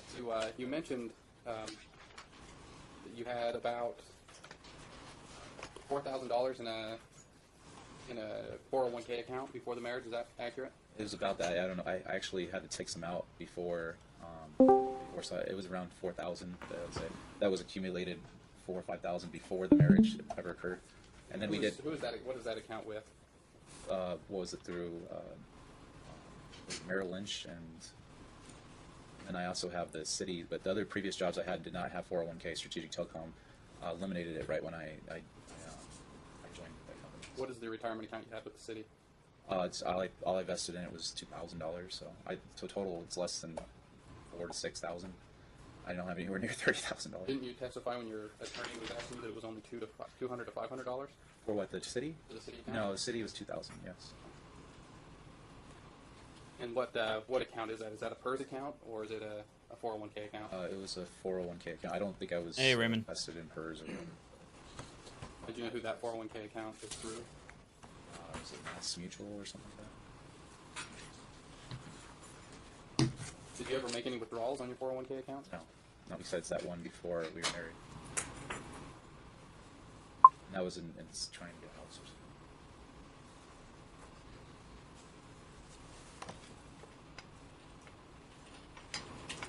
You also testified you believe that Candace's vehicle, the Mazda, is worth between $16,000 and $18,000. Yes, I pulled up the Blue Book the other day. It's at least, very least $16,500 from the records that I have in good condition. So it's probably even worth more than that. I'd say $16,000 to $18,000, minus the frontal damage repairs that need to be done. We take the value down to between $14,000 to $16,000. Probably 15. If you pull up, I could pull up the Blue Book value right now, and it would say $16,500, $16,800, somewhere around there. And we owe about $5,000. We're attempting to pay off the vehicle. So ask another question, please. You also you talked about refinancing the home and that you have commitments from Chase and Lending Tree, and I believe you mentioned one other Do you actually have commitments from them, or have you simply requested information? No, I have all the documents ready to go. I just have to sign it and submit it. That's it. And I've also provided that to you as well. I sent that by email, and I believe George probably sent that to you. So it's. So if you have a commitment, why have you not refinanced the home yet? Because we were in negotiation about what to do with the penalty for the first-time home buyer, and Candace wanted the money immediately, and I made her aware of, hey, we have to pay $6,000. Can you please wait till June? And we were in agreement. We never made any statement saying you need to refinance the house right now. We were working on a settlement, which she would not agree to. We agreed to everything except for joint custody. And are any of the For documents? the 5th time Sorry. in the space of 1 hour, I do not want to hear any more about settlement negotiations. I'll strike that from the record. I'm not considering settlement negotiations. I cannot consider settlement negotiations. It is inappropriate and improper to continue for the 5th time in the space of 1 hour to bring up settlement negotiations. Your Honor, may I- Counsel, you may not. Counsel, continue. No. With the Shut up. refinance documents, have you provided any of those documents to the court? Are they in your exhibit binder? I did supply them to Kurt and to George, and we sent them. I'll have you look at the exhibit binder real quick. Do you see those documents in there at all? I don't. Let's see them. I think I have some over there, or in my car. And so you have not actually signed any documents to refinance the home. Is that correct? No, I have all the documents ready and to be signed to get the money out and a good rate. So a lower rate, hopefully.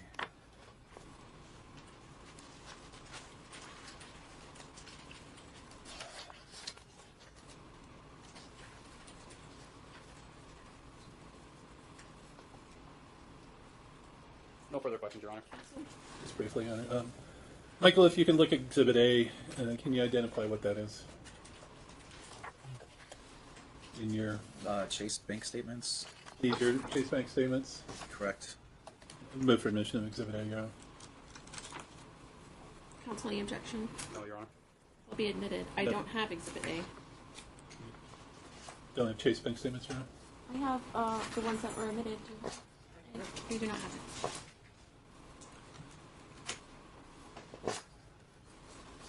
All right. I am. Can we take them out of this book? That's fine. I'm gonna. Counsel's okay with that? I'm gonna keep the live going. I'm gonna keep the video going.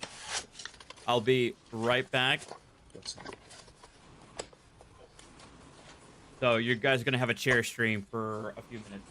Exhibit, I'll return to I'll the be back. clerk. Thank you. And this is Thank you. nothing further, Your Honor. Counsel, anything else? Thank you, Mr. McDonald. You can have a seat. I'm going to ask counsel just briefly give me a quick closing about the numbers and specifics that you're asking for in asset and debt distribution. And also, then we'll move on. Then we'll take a quick break. I'll make my decision from the bench about those things, and then we'll move to show cause. All right? Counsel, go ahead. Your Honor, I think the testimony is both parties have basically came to the same conclusion of what the assets are. There is some discrepancy on what the ultimate value of some of them are, but even the testimony that was given today, the values was pretty close. We believe that there's about $100,000 equity in the home that would leave $50,000 to each. We believe that's reasonable. With the lack of any information on whether a refinance has actually been approved, whether the paperwork's been done, we've seen nothing. We've been dealing with this issue since December when we first asked the court to order the sale of the home. We believe that at this point that's the only way it's going to get done is by selling the home, and the parties can split the equity 50-50, which would be about $50,000 for each. With the Mazda CX-9, we believe that there's about $8,000 equity in that car, including what's remaining after paying the remaining that's owed. We believe there's about $8,000 equity. Candace is willing and ready to sell that car and split the equity as well, $40,000 apiece. With regard to Michael's vehicle, Candace has no qualms about letting him just keep that car. We agree that the value is not very high and that it's probably not worth even fighting over.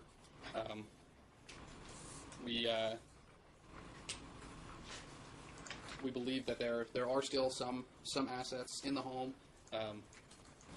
Even Mr. McDonald testified that there were some beds, some things left.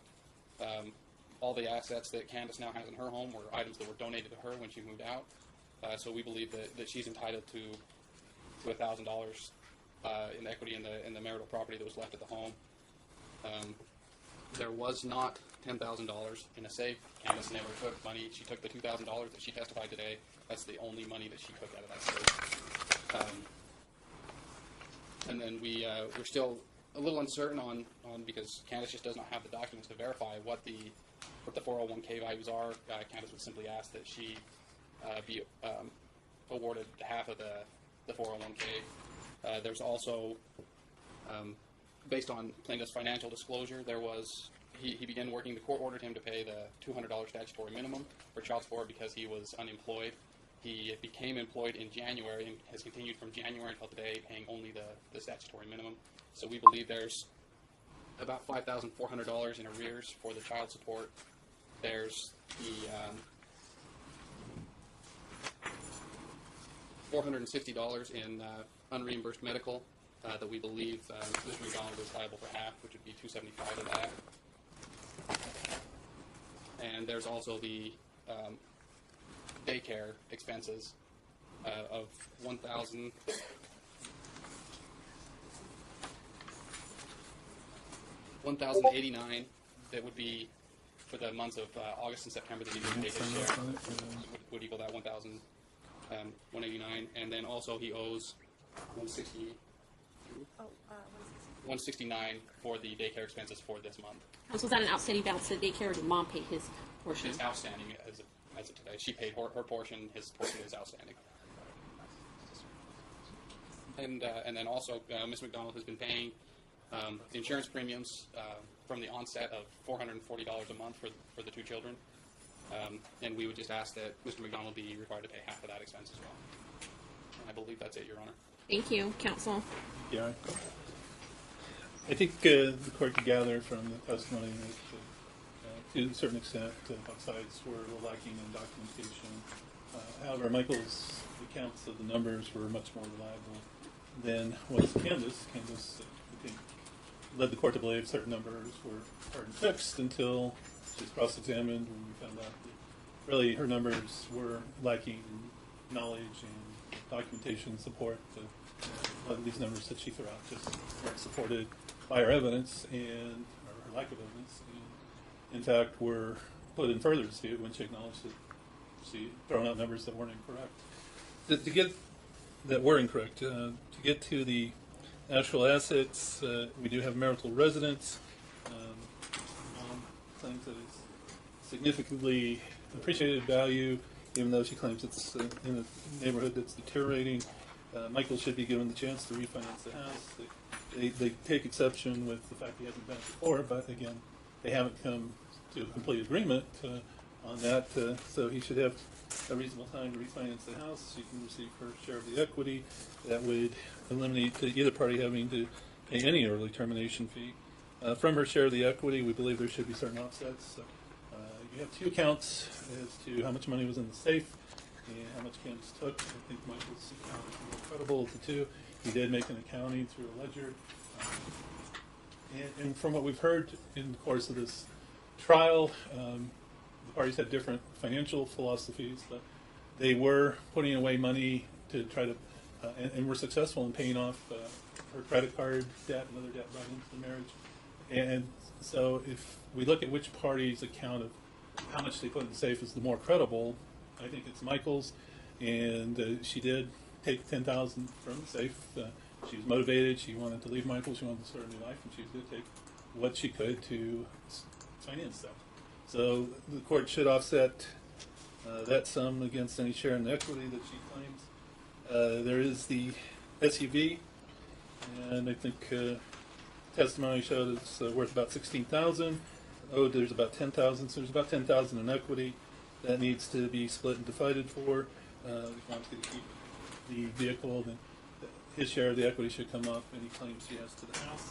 If it's going to be sold and the proceeds split, then that could be done as well. As far as the Cougar, she basically, again, 2000 Cougar, she said was purchased for $6,000. That's not credible. Dad said $16,000. $1,600. That's more credible. And as far as what should be done with it, it really has negligible value. Mom couldn't even express an opinion on that. So it's really minimal. It could be offset against the respective interests they have. Marital possessions, again, Mom's testimony on that was all over the board. She really didn't give up any numbers or evidence that the court could really make any type of award of that. Michael testified that the value of the possessions that remain are equal to the value of the possessions that she already took, and I think they offset. 401k, they've asked for half the value of the 401k, although she acknowledges she doesn't know what it is. She also acknowledged that there was a amount in the retirement 401k that entered the marriage. It was a separate property, and she has no interest in that. Again, she's just failed to prove that. She's just failed to prove that amount. Child support, counsel made a request for certain items for child support, and again, we haven't seen a schedule of arrears. The court needs to enforce the order as in place, but she also has a duty to document what she claims are arrears. She hasn't done that. She's thrown out numbers for unreimbursed medical expenses without any documentation whatsoever. She's failed to prove those claims in that regard. And maybe if she were reliable on her numbers, the court could say, well, I'll take her testimony at face value, but we've shown that her numbers aren't reliable, so it's merely speculative on her part. Same with claim for unreimbursed daycare expenses. She claims that she pays $440 in health insurance for the children. Again, we don't have documentation of that. In fact, the evidence that we have when we look at her financial disclosure form, that she didn't even claim that she pays that much for insurance. Exhibit C, her claim of health insurance was $306. Now she's claiming $440 without any documentation whatsoever. She's not put the court in any position to make any apportionment of that. Even with those numbers, she doesn't show any breakdown between her and the children, and she's not met her burden of proof in that regard, Your Honor. All right, thank you. I'm going to ask the parties in council to exit the courtroom just for about 5-10 minutes so that I can prepare my order. I'll give you that order on the record. Then we'll come back and start the show cause hearing. I expect that the show cause hearing will move quickly. All right, thank you.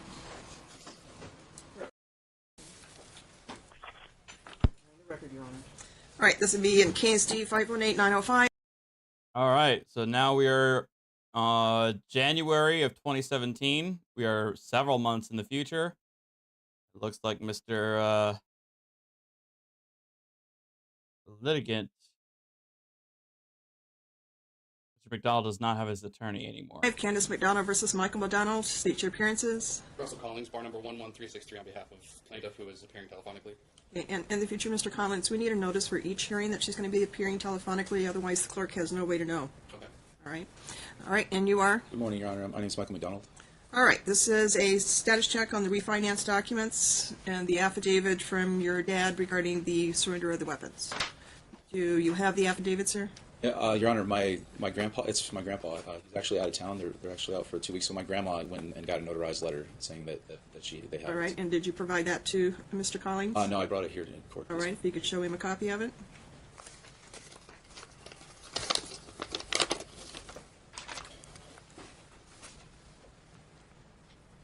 Yep, it is a different judge, too.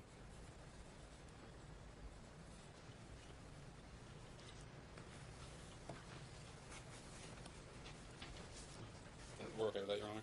All right. Okay, and did you receive the refinance documents, counsel? We did not, Your Honor. We, in giving plaintiff or defendant the benefit of the doubt, we reached out to the lending company, the loandepot.com. We then sent an email. We tried a couple phone calls and didn't get a response. We sent an email, and we copied Mr. McDonald on that email, saying that he was ordered to give them authority to talk to us. At that point, he did finally respond and gave them authority to speak with us. And even with that, we received 2 documents. The only 2 documents we received was a loan application that was filed, I believe, in October, and then was denied in November. We got a letter that was denied, and those are the only documents that we received through some telephone communication with the lending company, we were advised that Mr. McDonald did file again in December, on December 27th, but that due to his debt-to-income ratio, that application was placed on hold. They weren't aware that he had been ordered to pay attorney's fees and medical payment and child support arrears. Those orders that had been in place and were reduced to judgment, we advised them of that, and that's when they said with that, at that debt-to-income ratio, it's not likely that this application can be approved, and definitely not for the amount necessary to pay Candace her community share of the equity. Your Honor, may I speak to that, please? Yes. So I did cooperate with getting all the documents that was requested. I gave them permission. They actually relentlessly called my loan company. They harassed them, kept calling them. I actually have recording. I just got off the phone with them. They said that my refi is a clean refi. They are able to do the refinance, but they need a final number, which is still under appeal because the judge actually ordered, Judge Marquis ordered that I pay her attorney's fees $25,000. They didn't take in consideration the $10,000 Candace took, the half equity in the vehicle, which is almost $7,000, and a couple of We're other not going things. to go back and relitigate those. So the final number is... So the final number is still under appeals, Your Honor. So they're waiting to do a McDonald? refi based on that. So. Mm. Yes, Your Honor. What was the amount of the equity that was ordered? There wasn't a final number because we were waiting. He was going to do the appraisal. He was going to get an appraisal from There has the been an company. They haven't done an appraisal on the property, so we don't know. And that's why it's difficult to even get the refinance because there hasn't been an appraisal. There has been, Honor. We understand. Mr. McDonald, it's not your turn. Stop talking. Candace entered into a real estate contract. They were going to list the home at $189,900, which would put a little over $112,000, a little more than that in equity. $119,000 in equity. We believe there's $72,000 owed on the home. Based on his loan application, they had the home value at $205,000, which would be even more equity, but we don't know how they're coming up with those numbers. Your Honor, can I speak? Right. The final number is the appraisal value of the home, and she gets her share of the equity. But Your Honor, there's actually a lot of orders that were put in place that weren't considered for, Mr. McDonald, for the amount that's either you refinance it at the appraised amount, or I'm going to give them the order to have you removed from the house and the house sold. Your excuses for not complying with the court's order to get this house refinanced or to sell it is reaching an end. Yes, Your Honor. Now, their information from the refinance company is your debt-to-income ratio is way too high and is not going to approve. A email on the phone is not good enough. I've told you, bring in the documents. I just received these documents, Your Honor, and I have proof right here saying that I can do the refi. This approval is really clean, but until the court and our borrower agree to a payout, this loan won't go anywhere. They already want $25,000 in attorney's fees and back child support, things that were only at 65 LTV, and we can't go higher than, was it 44.8 DTA. The borrower does have an attorney and doesn't seem to really know what's going on. The opposing attorneys are asking me questions, but I am being as general as possible. This house is to be paid XXX and sign a quitclaim deed. We do not know what that amount is. So that they're waiting on the actual amount that's owed to her for them to do the refi, and also pending all these Supreme Court appeals as well. Take the numbers that have been ordered. Those are the numbers that you owe until the Supreme Court says otherwise. Give that number to the refinance company and get a final answer from them as to whether or not they're going to refi or not. But Your Honor, we found final orders for the Supreme All right. Court. Mr. McDonald, I'm not going to listen to one more excuse. I just told you what to do. Yes, Your Honor. You've got your order to sell the house. Mr. McDonald. Your Honor, I will get whatever documentation that you need and cooperate, which I've been trying my best We've to been do. trying to get you to do this for months, Mr. McDonald. And I keep getting these. You've got a deadline. Your Honor, I will be able to sell the house. If you get it refinanced before they sell it, fine. Otherwise, the house, they have authority to list the house for sale. And if you won't sign the proper documentation, I will grant the order, giving the clerk the right to sign the documents on your behalf. Can my motion for stay please be granted? Not without you putting up a bond. Bond, Your Honor? A supersedious bond to show that you will be able to pay your wife what is owed to her, And your her ex-wife, attorney's what is fees? owed to her, and the fees that are already ordered by the court. You haven't put up anything, all right? Your Honor, I've also been looking into getting new counsel. You've Mine got shot himself. prepare your order. And Your Honor, can I ask one more thing, please? You've got your order, Mr. McDonald. They have a right to list the house. If you won't cooperate, they can do it without you. If you get your refinance approved before the house is sold, then you can go forward with your refinance. That's all they want. is for her to be able to get her share of the equity out of the house. I understand. I'm And you're holding her up from being able to go forward on her life because what you were doing is impacting her credit. And that is not fair to her. That's on you. She's got to get her name off that house. It's your responsibility to get her name off that house. You haven't met your responsibility, so now the ball's in their court. Get your refinance before they sell the house. Your Honor, I'm doing my best to do that. I also ask, can you please tell me why I'm getting supervised visits to my children? No, Your Honor, not before me today. can we No. just address a couple of, he brought up his motion, and we just want to get it on the record that since July, there's been 9 motions filed, 3 to set aside, 4 to modify, and he just filed a new motion on January 3rd, of this year to motion to stay and all sorts of other relief. We can file an opposition to it, but it's stuff that's been litigated since the beginning of this case, and we're back here again and again and again. Is there anything Your Honor can do? Can we? I'm sure that when Judge Markey or I see that motion, we will look at it. And if it's just a relitigation of what's already been litigated and already ruled on by this court, yes, there will be attorney's fees awarded in this case. So keep that in mind, Mr. McDonald. Yes, Your Honor. One last thing, Your Honor, that we just want to get this on the record because of the appeal. It was something that I should have noticed for a motion that was filed back in October 7th by defendant. A receipt of copy was submitted with alterations as my signature, but it's been clearly altered from a receipt of copy that I think you need to have a meeting with the district attorney's office. Okay. Your Honor, may I please ask? No, Mr. McDonald. Why I don't Not why- without a proper motion in front of me. No. I asked for an OST, Your Honor, because of visitation. And that's been denied. McDonald, you're done. Very bad. I'll turn the order, Your Honor. Please, Your Honor, I'm asking for this McDonald, relief you're done. just to be able to Very speak bad. and as representing myself. Very bad. I have to have an attorney just to be able to speak in court. Oh my God.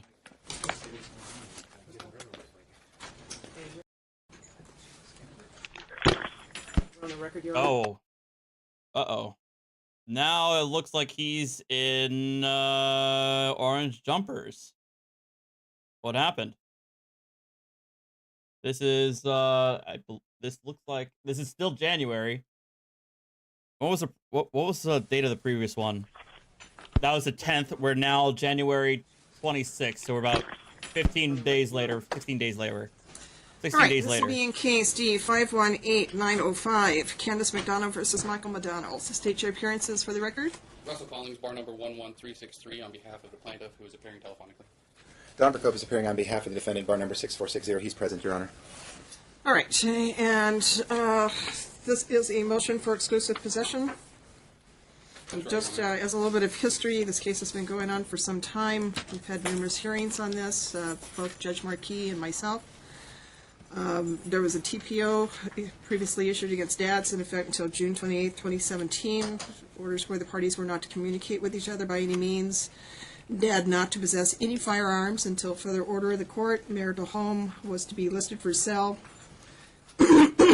Dad was previously ordered to enroll in psychiatric counseling. An evaluation determined whether or not his actions will impair his relationship with the children. Court had also expressed concern about him being a possible danger to the children and questions regarding his mental health state. And he was ordered not to have any telephone contact with the children. Parents were to communicate solely through talking parents. And he was to have supervised visitation only through Donna's house. We've had previous hearings. He provided inadequate evidence of his ability to refinance the home, to get Mom's name off of the financial responsibility on the home. The court ordered the house to be sold and gave Mom the right to list the house, and if he failed to cooperate, gave the clerk the ability to sign on any paperwork on his behalf. Dad continued to live in the home, has since been arrested and convicted now and is serving a 180-day sentence for the violation of the TPO. All right, and domestic violence. All right. Okay, and Your Honor, after defendant was incarcerated, my client, she retained a real estate agent, and because of his incarceration, the real estate agent went over with a locksmith and changed the locks because he had previously changed the locks, so Candace had no access to the house. After changing the locks, They went back, and a couple days later, and the locks had been changed back. Had been removed and changed. There was a couple doors that the locks were just completely missing. There was a deadbolt, but the doorknob was actually missing on the back door. And we've submitted some of those pictures with our motion to show those locks missing. And with that, Candace has not been able to re-enter the home. We were informed through Mr. McDonald's stepfather that he had been attempting to get family members to bail his cellmate out so that his cellmate could go live at the home. He was going to create a lease so that we would have to go through eviction processors or do whatever it took to get him out before we could sell the house.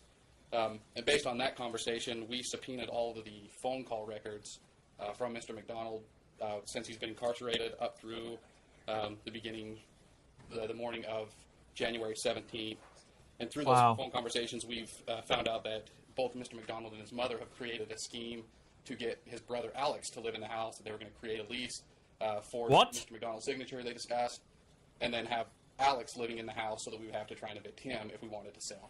And so that is the impetus behind our motion. We have these phone calls. Wow. If Your Honor would like to hear them, I have a couple CDs that I can give to the council and to the court, or we can just play them in open court. There's talk of guns in some of these phone conversations. We know that Mr. McDonald advised I have to the court- object. I apologize. I was never, nobody, my client nor myself, nobody was given these. We're talking about stuff that's ambush. I appreciate it. Thank you. It's basically ambush. Your Honor, we did mention the phone calls in our motion. We were just recently provided those phone calls. It was after our motion was actually filed. We didn't even know counsel was retained to be able to provide him with any documentation until this morning when we showed up at court today. They've filed no opposition to our motion. Nothing has been filed. And at this point, all we're asking for is for Candace to be granted exclusive possession of the home so that he cannot sign any fraudulent leases, have anybody in the house, so Candace can move forward with the sale of the home. With Mr. McDonald being incarcerated, he doesn't need to live there and will not be prejudiced if Candace is given exclusive possession. It'll just allow her to get anybody else out of the house that's there. We've even notified Mr. McDonald's family through some letters that they are more than willing to come over, inventory all of his belongings, and remove them from the house so that they have all of his stuff, so nothing is taken, and he retains all that stuff when he gets out. He will still retain his equity share of the home. We just want to get it sold, Your Honor. And with regard to the guns, Mr. McDonald provided an affidavit the last time we were in court, signed by what appears to be his grandfather and grandmother, stating that a .45 pistol is in their safe.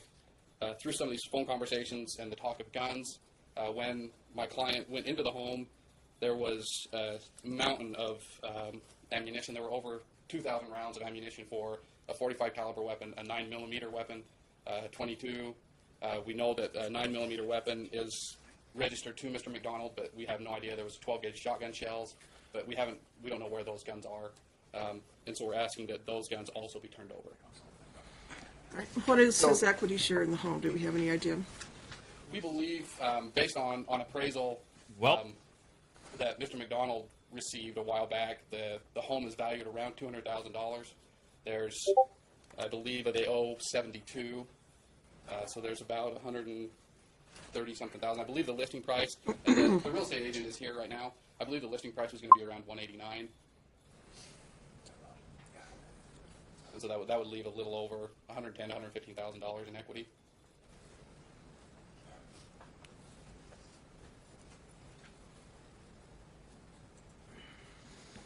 Okay. All right. So here's a dilemma. You ordered that the house be placed on the market and the listing agreement would be signed, or the clerk of court would sign it. You did not order that she would be allowed in that residence prior to any hearing like this today. So she, first of all, that's my client's residence, has been my client's residence for a year and a half or more, since she left the residence during the pendency of this divorce, etc. Does not live there, has not lived there, and now we have a problem because by herself, while my client was incarcerated, she goes and enters the residence. And now my client is saying, there's things missing. And of course he's saying well, that. of course, Judge, but the problem is, Of course he's saying that. You can believe it or not, but that it was done incorrectly. He doesn't have a good record with this court as to his Judge? credibility. He's been caught time and time again in misinformation. Okay, but here's the thing. A little bit. Why would you even take the chance. That's not the issue today. The issue is exclusive possession. the issue is the exclusive possession. But and a lot of what was in the plaintiff's Issue argument is- was nothing to do with that. It's like, well, what she found allegedly in this residence that she wasn't even supposed to be in.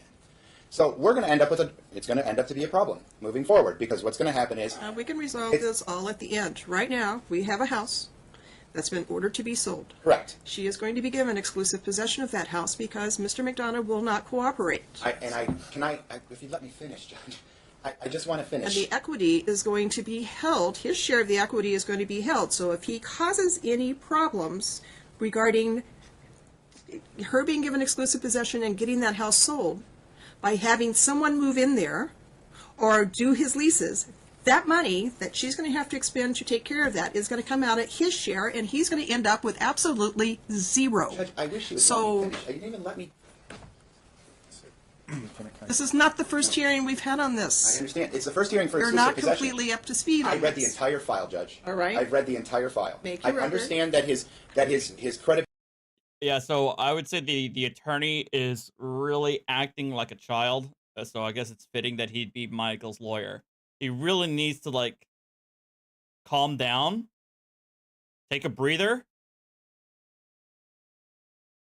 Like he's not really doing himself any favors by acting this way. Credibility and his perception of the court is not good.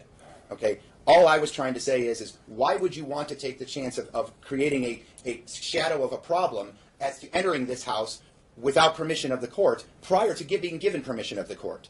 Because now you're going to have that exact issue. You have things that are going to be missing. You're going to have things that why not have said what they're saying now, which is give my client's family 2 weeks, 3 weeks to get the house of his property cleaned out and protected before you go and change the locks while my client's incarcerated.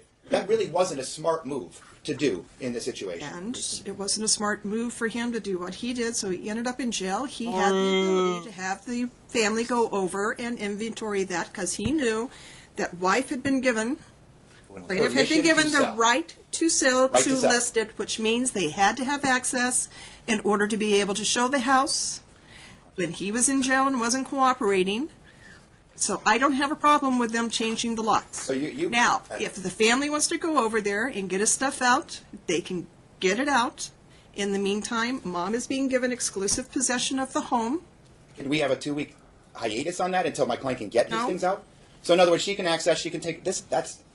You're just acting for more litigation and everything else. That's all that's happening. So Give us 2 weeks, Judge. He can have a family member go over with her within the next 3 days, take a videotape of the contents of the house.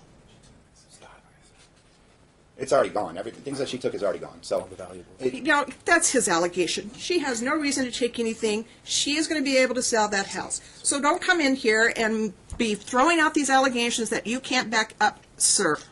Because his share of that equity is going to be held. Shouldn't all of it be held? His share of that equity An is appeal. going to be held until the end of the case. So, no, we're not going to hold all of it. So even though the crux of the appeal is the division of property in this situation, There is no stay in this matter. it's an automatic stay. It's not an automatic stay. Okay, so No, it's All right. not automatic. So, There's a you've stay got right your now. motion for exclusive possession. Dad, you've got 3 days to have your representative work out a time to meet with them, to have a videotape done. Your client, if she's not contacted by a family representative to come in and work with her on the videotape, just go in with a videotape. Stop. And we'll deal with all these issues after the house is sold. He's my partner. Oh, he wasn't identified. That's why I didn't know Okay. he was on council today. John Albright on behalf of plaintiff, 11430. So, you've got your motion for exclusive possession granted. Dad, when you get out of Oh, custody, and Judge, see a psychiatrist. Get your diagnosis. we're mixing two things together. I understand, but Judge, we do have an issue with regard to my client has financial obligations of child support, etc. Obviously, he's not employed We're at not the moment. dealing with that today. And I'll file another motion. Thank you. What I would like to do, though, Judge, is, if possible, the motions with regard to lifting supervision and everything else right now are really not right for the court because my client is incarcerated and he's not going to be able to deal with these issues. So anything that my client filed that's set for The only thing I have today is the exclusive Right, but we have position. hearings set for the next couple weeks. Okay, we'll deal with those as those come up. I was hoping to just vacate them now, but that's okay. We'll But we can vacate them now. No, we'll deal with them as they come up. That's fine. That's it. I'll talk to you soon, okay? Thank you, sir. Thank you, Your Honor. We're off the record, ma'am. My Versus God. McDonald, D15-518905D and T16-170957T. The plaintiff is present, defendant is not. Counsel, your appearances for the record. Russell Collins, bar number 11363 on behalf of plaintiff, who is present. Don Berkowitz is appearing on behalf of the defendant, bar number 6460. He's incarcerated in the city jail, Judge. All right, this is Dan's motion to suspend child support and for attorney's fees. Mom filed an opposition and counter motion for sole legal and sole physical custody. You can, she already had a seat. Everyone can have a seat. Counsel, it's your motion to suspend. What statutory authority do you think I have to suspend child support altogether rather than reduce it? Well, I understand, Judge. I mean, I was asking for the moon and hoping that I could get. I mean, I have had it actually occur in child support enforcement court. I understand. I just don't think I have authority to suspend it I'll wholly take $100 a month. based on the circumstances. Now, I believe there's been a change of circumstances greater than 20%. That would require me to modify support. That being said, it would be set at the mandatory minimum, $200. Right. $100 for each child. That would be fine, Judge. Okay. Thank you. Counsel, as to your opposition and counter, well, That as would to, be dated back to the date that I filed my motion, yes, please. and your counter motion, not dated back to the date of incarceration, No, but dated back March- to the date of your motion. March 7th, I believe, so he would be covered for March. Yes. Counsel, as to your counter motion for sole legal and sole physical custody, go ahead. Yeah, Your Honor, could we address the child support as well? Sure. Or the Tell me why you don't think there's a change of circumstances. Well, we do believe there's a change in circumstances, but we also believe that, pursuant to the case Sanders v. State, that Michael McDonald can be considered voluntarily unemployed or underemployed due to his domestic violence charge that got him incarcerated in this case. The Sanders case took into account several cases. There are several cases they looked at that said it's incarceration for whatever reason precludes a person from seeking a modification. There were other cases that the court looked at that said it was an issue that the court could look at, and the incarceration is a proponent that the court could look at if they chose to modify or not. And then it looks into what the charges are, what they're incarcerated for. And in this case, it's not like he's incarcerated for failure to pay parking tickets or for drug charges. This is an actual domestic violence charge that was done in front of the children that got him incarcerated. And we feel that by reducing his child support on those grounds that it's giving him a benefit for a crime that he committed. We think that the child support should stay as ordered and should continue to accrue, that he will have to pay back when he gets released and can find a job. And I take that into consideration. I understand your argument. I am going to reduce it and find that there was a change in circumstances. I certainly accept and find totally reasonable that perhaps he created those circumstances, but that it'll be set at the $200 mandatory minimum. Now, certainly child support is modifiable in either direction. So when he was Yes. released and he finds new employment, that's a change that we'll make when he becomes employed. So it goes both ways.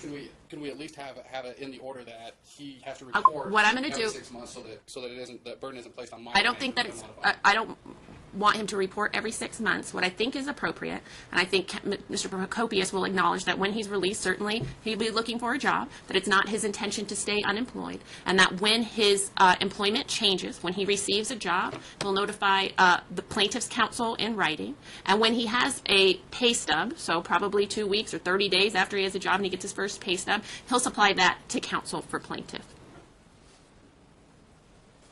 And from there, counsel, you two can try to work out what, you certainly know what the calculation would be. You can try to work it out short of my involvement. Absolutely, Your Honor. All right, counsel, as to your motion for sole custody. Your Honor, we were here several months ago on it was on defendant's motion to modify, and we included in that motion a request for sole and physical, and at that time, that hearing was heard in chambers, and order was issued saying that the court would take under advisement our counter motion, but it was a little unclear if it was just the counter motion for fees and costs for having to oppose the motion, or if it also included sole physical custody. We prepared an order, and there was some issue back and forth, and Your Honor wanted us to exclude the sole custody argument. So that's why we've included it here. We believe there has been a substantial change in circumstances affecting. Tell me what it is. Plaintiff or defendant has been incarcerated for domestic violence that occurred while the children were in plaintiff's custody and in front of the children. He is currently serving. And that was subsequent to the final order, custody order in this case, It was, after? Your Honor. Okay. The final custody. What was the date, the alleged, well, the date of the domestic violence? It was on, it was in November on Veterans November 2016? Yes. Okay. And the final decree was entered on in October. I believe it was October 31st, or right around there, is when the final decree was entered. He's currently serving a 180-day sentence, and he also has a hearing coming up on Thursday for multiple additional violations of the protective order, and is looking at potentially another 6 months in jail. A new case, or? A new case. Okay. It's not exactly true, but I'll explain. What is it on Thursday, Mr. Procopius? What happened was He's in custody on one He did DV? get convicted of a DV. Okay. He had a suspended sentence. Okay. Then there had a violation of a protective order that violated the suspended sentence, which Okay. then gave him the 180 days. On the first? On the first. Oh, That's so what he he's wasn't serving. he was violated on the first. Correct. When he went to trial, my understanding is when he went to trial on the violations of the protective order, other things came up, and so it's all part and parcel of one area of time. It's not like he Do you continues to counsel- violate. Right. Okay. I Wait. wasn't, but I went and talked to the city attorney or the public defender Okay. in the case, and they Okay. explained to me what happened because I couldn't figure out what exactly was going on with regard to that.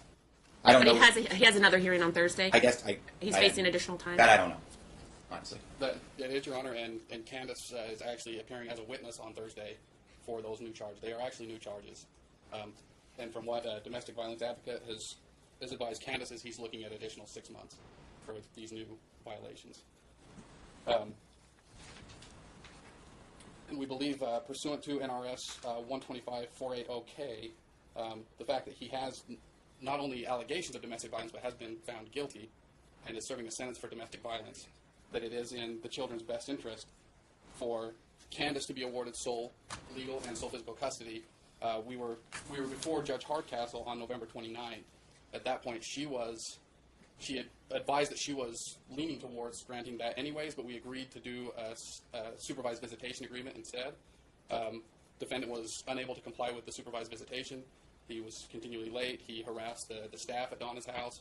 He left a package there for This Candace, isn't in their motion, Judge. which is one of the violations that is currently being addressed in his new charges. Was a package of stuff he left at Donna's house? He left at Donna's house for Candace. What was it? It was a perfume with a picture of a skull on it that said "Crazy Love," and he instructed my 5-year-old to give it to me at the end of visitation. All right. Well, Mr. Procopius, let me give you an opportunity to discuss this, but let me also give you this first. Is it more appropriate for me to hear this after Thursday? It probably would be, Judge. And Does that give us a little? Because look, go ahead. This is, well, first of all, I think it's a little outside the purview. A counter motion like this, when all I'm bringing is a motion to modify child support on a temporary basis, it kind of goes beyond what a counter motion should really be, in my opinion. I mean, because I got hired to do one specific small job. I didn't get hired to argue a custody case. That being said, at this point, on a temporary, you can only do a temporary anyway, no matter how you do it today, believe, in my opinion, because you have to have to change custody. You have to have an evidentiary hearing. Absolutely. Okay, My question to you is that based on these allegations, which I don't have a lot of information on, it seems as though you have a little bit more, but not a lot. Do we wait until after Thursday to see what happens on Thursday because it solidifies some issues? It's fine. And like I said, on a temporary basis, he can't be really involved in legal custody decisions anyway. So on a temporary basis, I don't know that I would have a problem with a temporary sole legal custody situation. Sole physical custody is not even really a word. Well, and okay. this is what I struggle with. Just like you're saying, Mom already has primary. Right. There's already a bunch of other things. I don't know that, and this court, because there's not really a thing, sole physical custody, you already have primary. That's the most you can get. His visitation is supervised. Has it been suspended at this point, though? Well, because he's in custody, right? But you can suspend it temporarily while he's in custody. I don't know there's any reason for me to do so because he's in custody. And my client could have to bring it back to court to modify things once he comes out of custody. All I get in the situation is this, Judge. You know what? I do abuse and neglect work as well.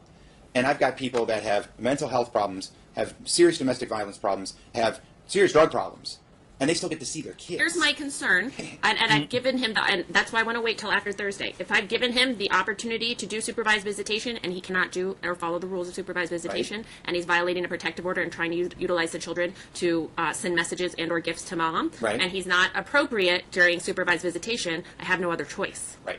So what I would like to do is wait until after Thursday, all right, so that I have in front of me what happens at the Thursday hearing, all right? Your if he's convicted of violating the protective order while at Donna's house, that changes what I'm going to do, all right? And it would be solidify and cut down the issues for me. That being said, Mom already has primary physical custody. I think temporarily, because he's in custody, Mom needs to have sole legal custody. So I'll grant that in part on a temporary basis. Any visitation, supervised visitation that he has is certainly suspended by virtue of the fact that he's incarcerated. When he is released, he can make a motion to start back supervised visitation. I would certainly take into consideration at that time his ability or inability to conduct himself appropriately pursuant to the rules and the orders of this court during supervised visitation. Anything else, counsel? Yes, Your Honor. I have a couple letters that Michael has written to the children since being incarcerated. These letters contain very, very inappropriate things that should never be discussed with children. And it's what gives us the greatest concern of why he shouldn't even have supervised visitation, even when he gets out, until he can. Okay, so I just suspended it. Absolutely, I understand your concerns. When he is released, whenever that is, it sounds like there's new charges pending or new violations pending. He will have to come back to try and reinstate supervised visitation. At that time, I'm telling you, it's likely that the court will hear things that he's sending to the kids, his behavior at Donna's house, any violations at Donna's house. Those would all be relevant.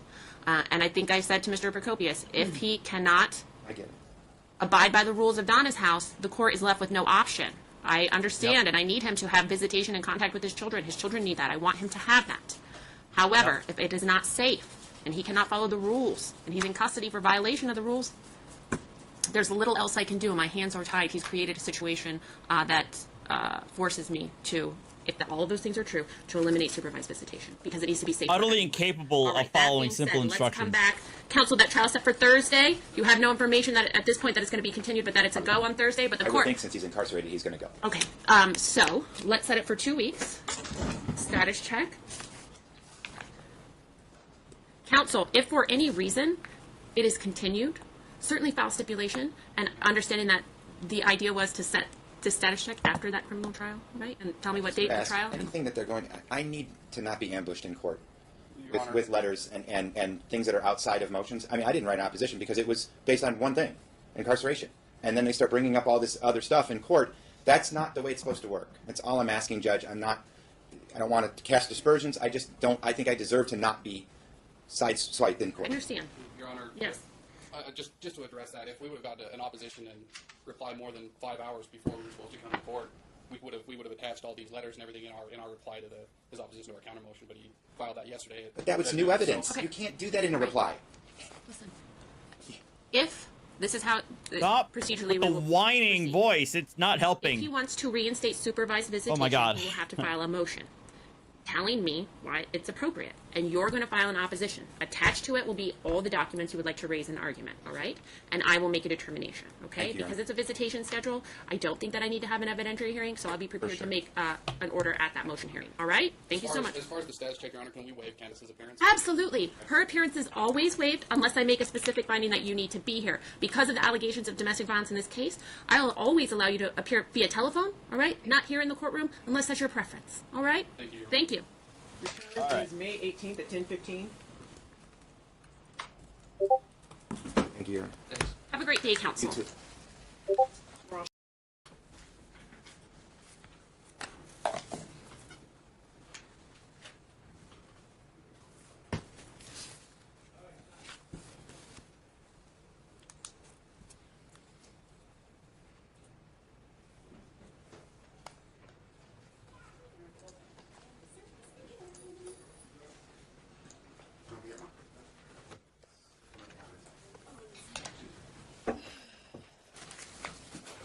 Good morning.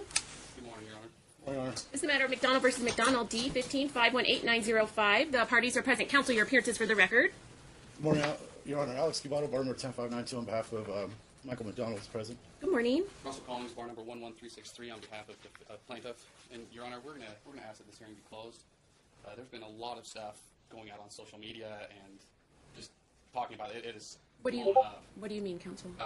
Just almost everything that's happened in this case is now all over social media, on Facebook accounts, on different websites, and just the fact that Candace herself has had to. She's been getting requests and notifications from people she's never even met or heard of before, so she's disabled her Facebook account because of that. Okay. All right. Counsel, your position? Yeah, as far as the closed hearing, I'm okay with the closed hearing, especially if there's going to be an evidentiary hearing, but I don't want the case sealed. Today's not evidentiary hearing, it's just set for motion hearing. So do you have any objection? You stipulate to the closed hearing? It's up to you. Just closing this hearing. Yes, Your Honor.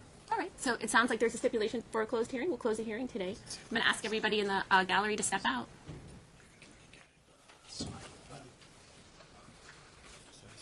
Hey, what's up, Unforgiven? Anything else administratively we can take care of? Yeah, he's got a new lawyer. The only other issue, I guess... Everybody can have a seat, too. I'm sorry. Go ahead. Is I received a reply, an email from Mr. McDonald at about 8:10 this morning. Oh, I haven't received a reply. A copy of the reply indicating that he was still representing himself pro se. Okay. Ms. Counsel, did Mr. McDonald file that, or did you file that on his behalf? He filed it, Your Honor. I spoke to him late last night. Did he file it, or did it just get sent? I didn't get a copy of it yet. You know, sometimes when you file something, it takes about 24 hours for the court to see it. You filed it to the department? What time was it filed? The copy I got, Your Honor, is not file stamped, and I got it this morning. Okay. Client's indicating that it was supposed to be filed through his previous attorney, but it never was, so he filed it yesterday. A reply? He wrote the motion himself, so I don't... His attorney? His attorney, according to him, his attorney promised to file it on his behalf. File a reply on his behalf to a motion that he... Okay. Oh, you mean Mr. Luke. Is That's that right. correct? Oh, okay. All right. Well, I haven't considered it. Because it was filed so late, I'm going to strike it because it was filed this morning. I still haven't had an opportunity to look at it. I was here late last night reviewing this case, and I didn't see it then. So I don't have time to review it. And counsel and Mr. McDonald were about 30 minutes late for the hearing. So had I known about that, I would have had opportunity. Oh. I'm not going to take a break and review it now because I have a calendar with at least 10 other matters on this morning to review it. So everybody have a seat. Mr. Collings, I do have a couple of quick questions. If I may, Your Honor. Sure.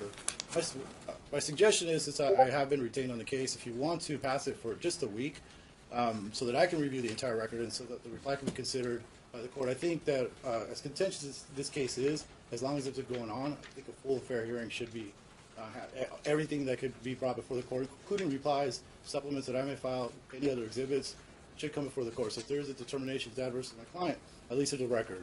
Right. Counsel, your position as to counsel's request for continuance? Well, Your Honor, we were here on the 5th, and Mr. McDonald showed up with an attorney he had just retained the night before. We requested a continuance so that he could get up to speed on the record. We were ordered to speak, Mr. Luke and myself, which we did. You did, wonderful. And he informed me that he was not going to be going forward with representing Michael. Okay.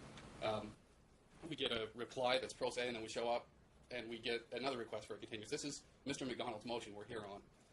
If we're going to continue, I would suggest that his motion be dismissed. If he wants to refile and he can meet with his attorney and refile, then so be it. If not, I think we need to go forward today. Counsel, what's your position?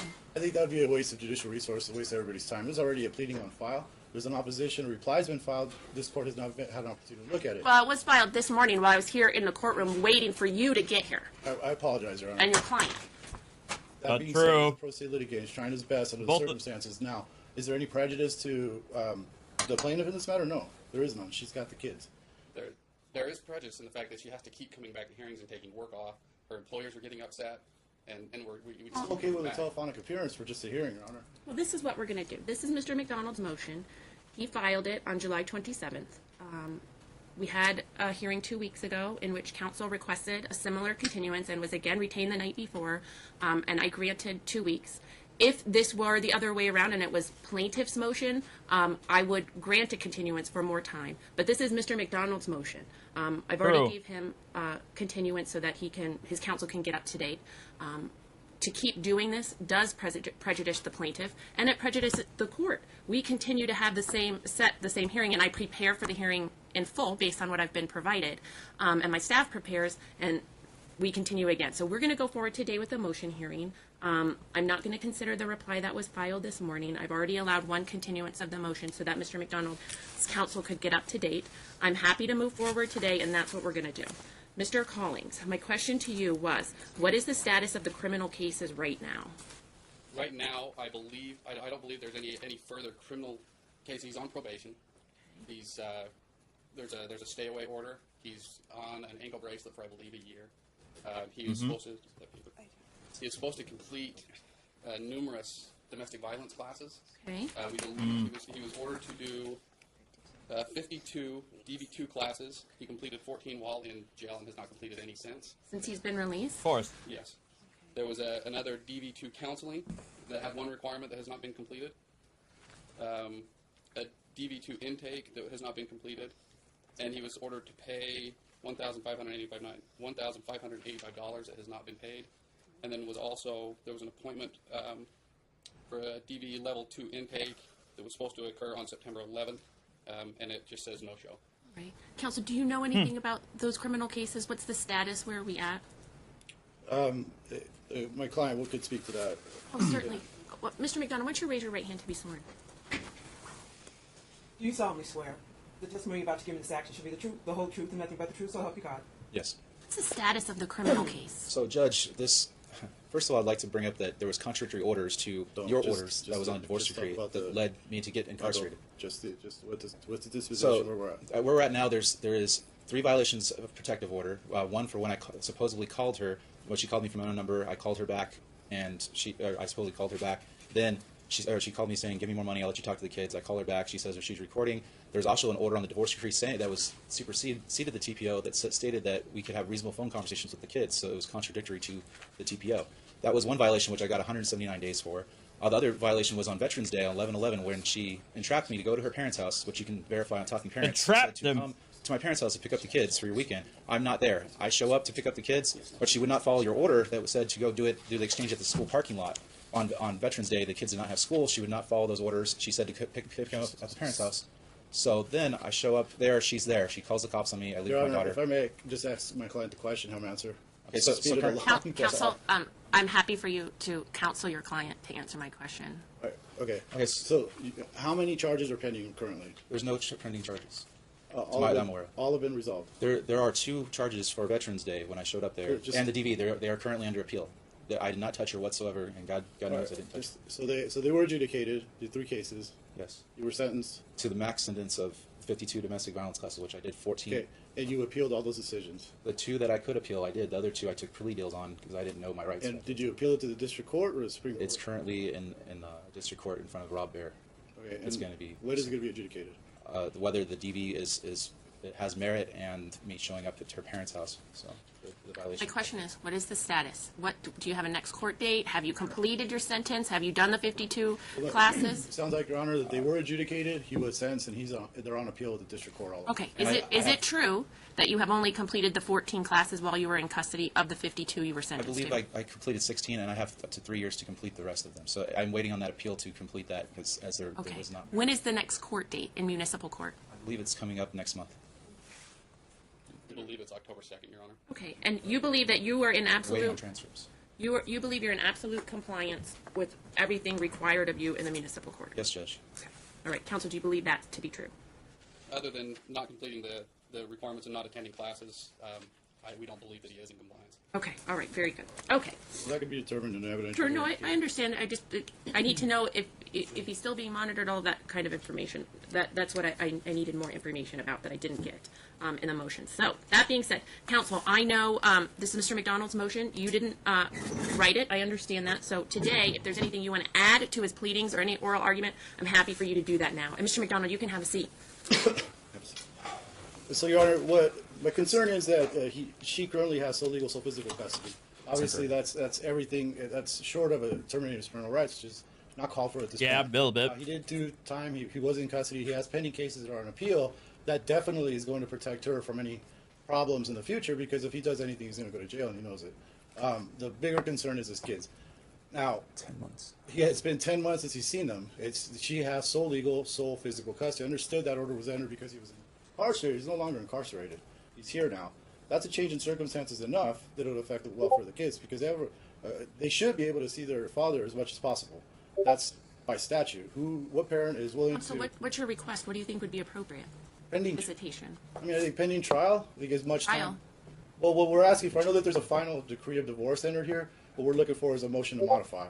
And there is grounds, at least. There's no, under Rooney, that's the cumulative. You would like me to treat his, I just want to be clear, and I'm sorry for interrupting you, counsel, that his motion that he's filed, you'd like me to treat that as a motion to modify custody today?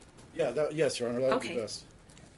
That's what we're looking to do. There are other issues in that pleading Okay. related to property settlement and setting it aside. Another decree of divorce was entered some time ago. I am retained. I'm going to consider whether to let that go or file another pleading that's more appropriate under Amy or some other case law or something. Try to do something. But right now, the most pressing issue is custody. As I've seen his kids in 10 months, there's no reason for that right now. So you request me just to, because his motion asks for many things. You want me to focus today on the custody issue and disregard the other issues? And I will put something back on file if the court allows me to consider and to address all the property issues. Right now, custody is most important. He hasn't seen his kids in 10 All right. Okay, so we're just going to address, which he doesn't call a motion to modify. He calls it something else, but I'm going to treat it then, based on your request today, as a motion to modify. If you see the body of it, the complaint is that he doesn't have his kids, and okay. So I think it's appropriate. There's more than enough to overcome the Rooney standard. This evidence isn't cumulative. It's relevant. He's out of custody. He's going to school now. I believe he's a law student at UNLV. And he wants to have as much time with his kids as possible. I think they deserve that as well. In order to do that under Wallace, the court has to set an evidentiary hearing just on the custodial issues. If the court does that and I review the matter and it seems like property should be at issue for whatever reason, if the court allows me, I'll supplement his motion. You, of course, can always file an additional motion, counsel. I don't have to tell you that you can certainly do that at any time. What, counsel, do you believe is the change in circumstance that would require under Rooney the modification and the setting of an evidentiary hearing? Well, he's free now. He's free. That's a substantial change in circumstances that would affect the children's welfare because the dad's free, and I apologize, Your Honor. Dad is free now. So dad's been released from custody. Been released from custody since June. Hasn't seen his kids since then. That's going to harm the kids. They knew their dad. They knew their dad very well. They had a good relationship. All of a sudden, he's not there. That's a harm to the children. If he comes back into their lives, I would assume, I would hope, that would relieve some anxiety. Sonny, thank you for the $5.99 euro. Yeah, euro. That domestic violence and such is harms to the children, but my suggestion is it didn't happen in their face, and nor did it happen to them. That being said, the most important thing is they have no contact with their father. One of the more recent domestic violence, and I understand your position that Mr. McDonald believes that he was wrongly convicted, that one of the children was being held by Mrs. McDonald when Mr. McDonald pushed Mrs. McDonald in an effort to get the children. So those allegations should be fleshed out. Whatever happens in the criminal matter, Your Honor, it's on appeal. It may be reversed and remanded for further proceedings. I don't know. Even if there's a judgment of conviction, that doesn't mean that you need to sit on and rely on that. I know that this court, that you, Your Honor, have practiced criminal law extensively. People enter into deals all the time, even though they didn't do it, just because that's the best thing to do. This court can make its own determination as to whether there was domestic violence in the house or not. And under, I believe, the case is Castle v. Simmons, if those matters weren't before the court or considered, fleshed out prior, you have the opportunity to do that going forward in another hearing. I think that most importantly, it's for the kids' best interest. Right now, they don't know their father. As far as they know, he disappeared, ran off on them. They need to know that he's present, he's in their lives. So I think an evidentiary hearing is warranted. Both prongs of the Yellow Standard are met. And these issues can all be fleshed out at trial. If at that time it's determined that he shouldn't have custody or should be severely restricted, at least he had his hearing. At least he had his day in court. Thank you, counsel. I'll give you an opportunity to respond Thank you, Your Honor. after counsel. Counsel, now that counsel has narrowed the scope of Mr. McDonald's motion quite significantly, I think that takes about 98% of the arguments away, and we're not going to deal with those. So I don't want you to waste your time or waste all of our time because that's counsel's request. So, as to the modification of custody. Counsel indicates that Mr. McDonald's release from custody is the change in circumstances under Rooney that would require an evidentiary hearing. Tell me why it wouldn't be a change of circumstances under Rooney. The reason we would say it wouldn't is when supervised visits were first put in place in November. And that was November of 2016, just after the evidentiary hearing, correct? That's correct. The evidentiary hearing was in August. At the evidentiary hearing, I gave unsupervised visitation, despite all my findings of domestic violence, and allowed every other weekend. Is that right? That's correct. And then in November, Judge Hardcastle, based on things that happened between the trial and November, implemented supervised visitation. All right. Part of Judge Hardcastle's order was that she didn't feel, based on conversations he said he had with his daughter and with his son, that she didn't feel that he could be a rational person and be with the children without it being supervised. Well, and in order to get psychological counseling. At that November hearing. Yes. Now, let's talk about those events that happened between the date of the evidentiary hearing and that November hearing in front of Judge Hardcastle, because I wasn't here, it was Judge Hardcastle. And certainly I've reviewed the record, but for our benefit today, were there two situations that led you to file that motion and for Judge Hardcastle to make those findings? Well, I believe it was actually his motion that he filed. But there were some issues at daycare. Where the daycare actually got involved, and he tried to give gifts for Candace to the kids. He tried to do a couple different things that he wasn't supposed to do and was ordered not to do. Did he violate the TPO by entering Canyon Ridge Church and asking to speak alone with his son in a private room? Did he then ask the church staff to produce his daughter? He did. And church staff refused? Yes. And when church staff refused, did he leave the premises? I believe they called the cops, and then he left. And I believe there was also an incident at the daycare. Okay, and what happened at the daycare? Am I okay to speak? Why don't you stand and raise your right hand to be sworn? Do you solemnly swear the testimony you're about to make in this action should be the truth, the whole truth, and nothing but the truth, so help you God? I do. And what happened at the daycare, ma'am? During that time that it was ordered for supervised visitations, I was told by the daycare director that Michael, there's a keypad. We had changed the keypad because there had been some issues with my code. And so he tried to use the old code, couldn't get in, so he followed another parent in after they had punched in the code, entered my daughter's classroom. It was during nap time. He picked up another child that was not our daughter. It actually happens to be the director of the daycares. Her daughter is in the same class as my daughter. Picked her up. Oh, that's right. Oh my God, I forgot about this. He picked up the wrong kid. Oh no, oh, it's all flooding back to me. He picked up the wrong kid at daycare. Oh, wow. I forgot about this. I completely forgot. Yeah. Oh, my God.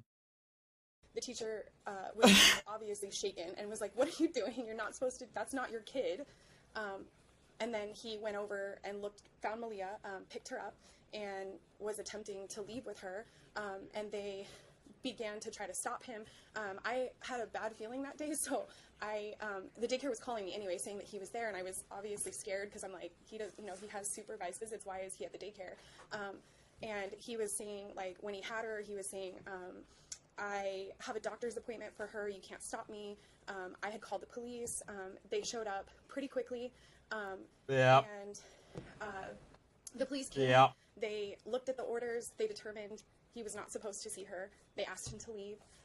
And just as a sidebar, like, my daughter still has trauma over. To the extent she's going to start speaking to her daughters. And I appreciate that. You can tell me, so that was the incidents at the daycare. Yes. That preceded the November hearing. Yes. And then at the November hearing, Judge Hardcastle eliminated those visitations. Is that correct? That's correct.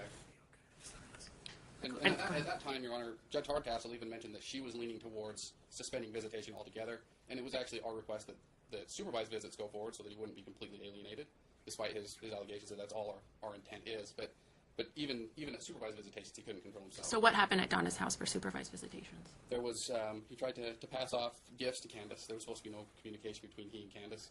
Will you tell me more about that? It was on Christmas Eve. My son came out with a bag because on Christmas they're allowed to have gifts. And he came out and he said, "Mom, Dad gave me something. I don't think I'm supposed to have it, but he said to give it to you." Objection, Your Honor. They say that's hearsay testimony from a child.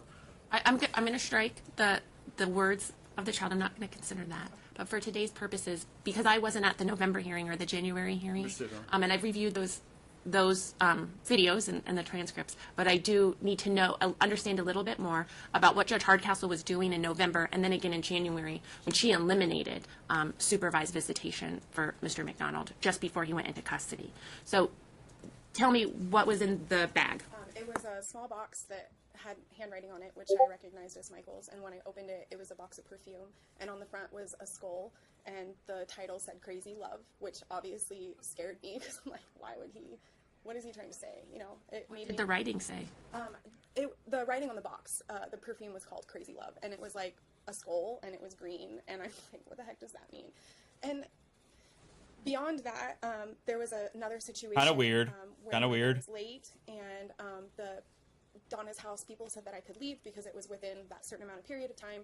And so as we were leaving, he showed up and he was yelling, and we're driving past and my kids were in the car, and I'm obviously trying to avoid them not seeing anything else that would be traumatizing to them. But he was throwing his hands up, and then my son's like, why is Daddy upset? And I'm just trying to explain, like, I'm going to strike. I'm going to strike what the kids say. I'm sorry. No, that's okay. I was just anticipating counsel's request. That's all right.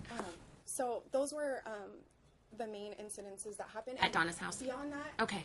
I think that That's all I needed about from Donna's house. And I'll give you a second to respond. I just needed to understand more about what happens at Donna's house. The report from Donna's house gives me a rough outline of those events, but I needed to know more. So, counsel, from what I've read and reviewing the hearings, it seems as though those incidents made Donna's house close the case and said that Mr. McDonald and his family were unsuitable for supervised visitation at Donna's house, and Donna's house was unwilling to continue supervised visits. That's my understanding as well, Your Honor. All right. Okay. So, and I'm sorry to interrupt you so much. That's just the information that I needed from you guys today. So, anything else you want to tell me, counsel? Well, just the fact that since that time, there were, and it was included in our opposition, there were letters sent from jail to the kids that, knowing that the kids can't read, they were more directed at Candace. But it was, if the kids could have read, they were instead of saying, your mommy got me thrown in jail, your mama stole from me. Check to that. Why would To your the mama extent do all we this? have the letter here. But we do have the letters. They're attached to the opposition.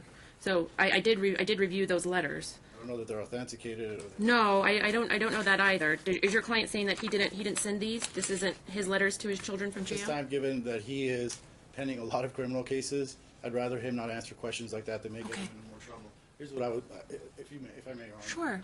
This is all the more reason to have an evidentiary hearing, because here's what happened. Since the first order granting him custody every other week, it's changed to supervised, and then it's changed to nothing. And what's happened in between?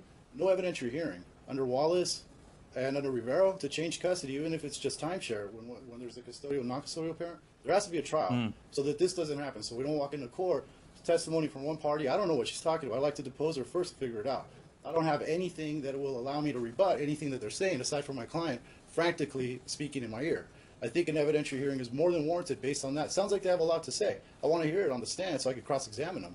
All That'd right. be great. Let me allow counsel to continue his argument, then I'll give you an opportunity to respond. Thank you. Go ahead, counsel. And Your Honor, just with the Facebook posts that have been going on, and plaintiff's inability or defendant's inability to take accountability for his actions that have resulted in what's happened to him in this case. He's still sitting here today, claiming he's never filed anything in this court showing that he's appealing these cases.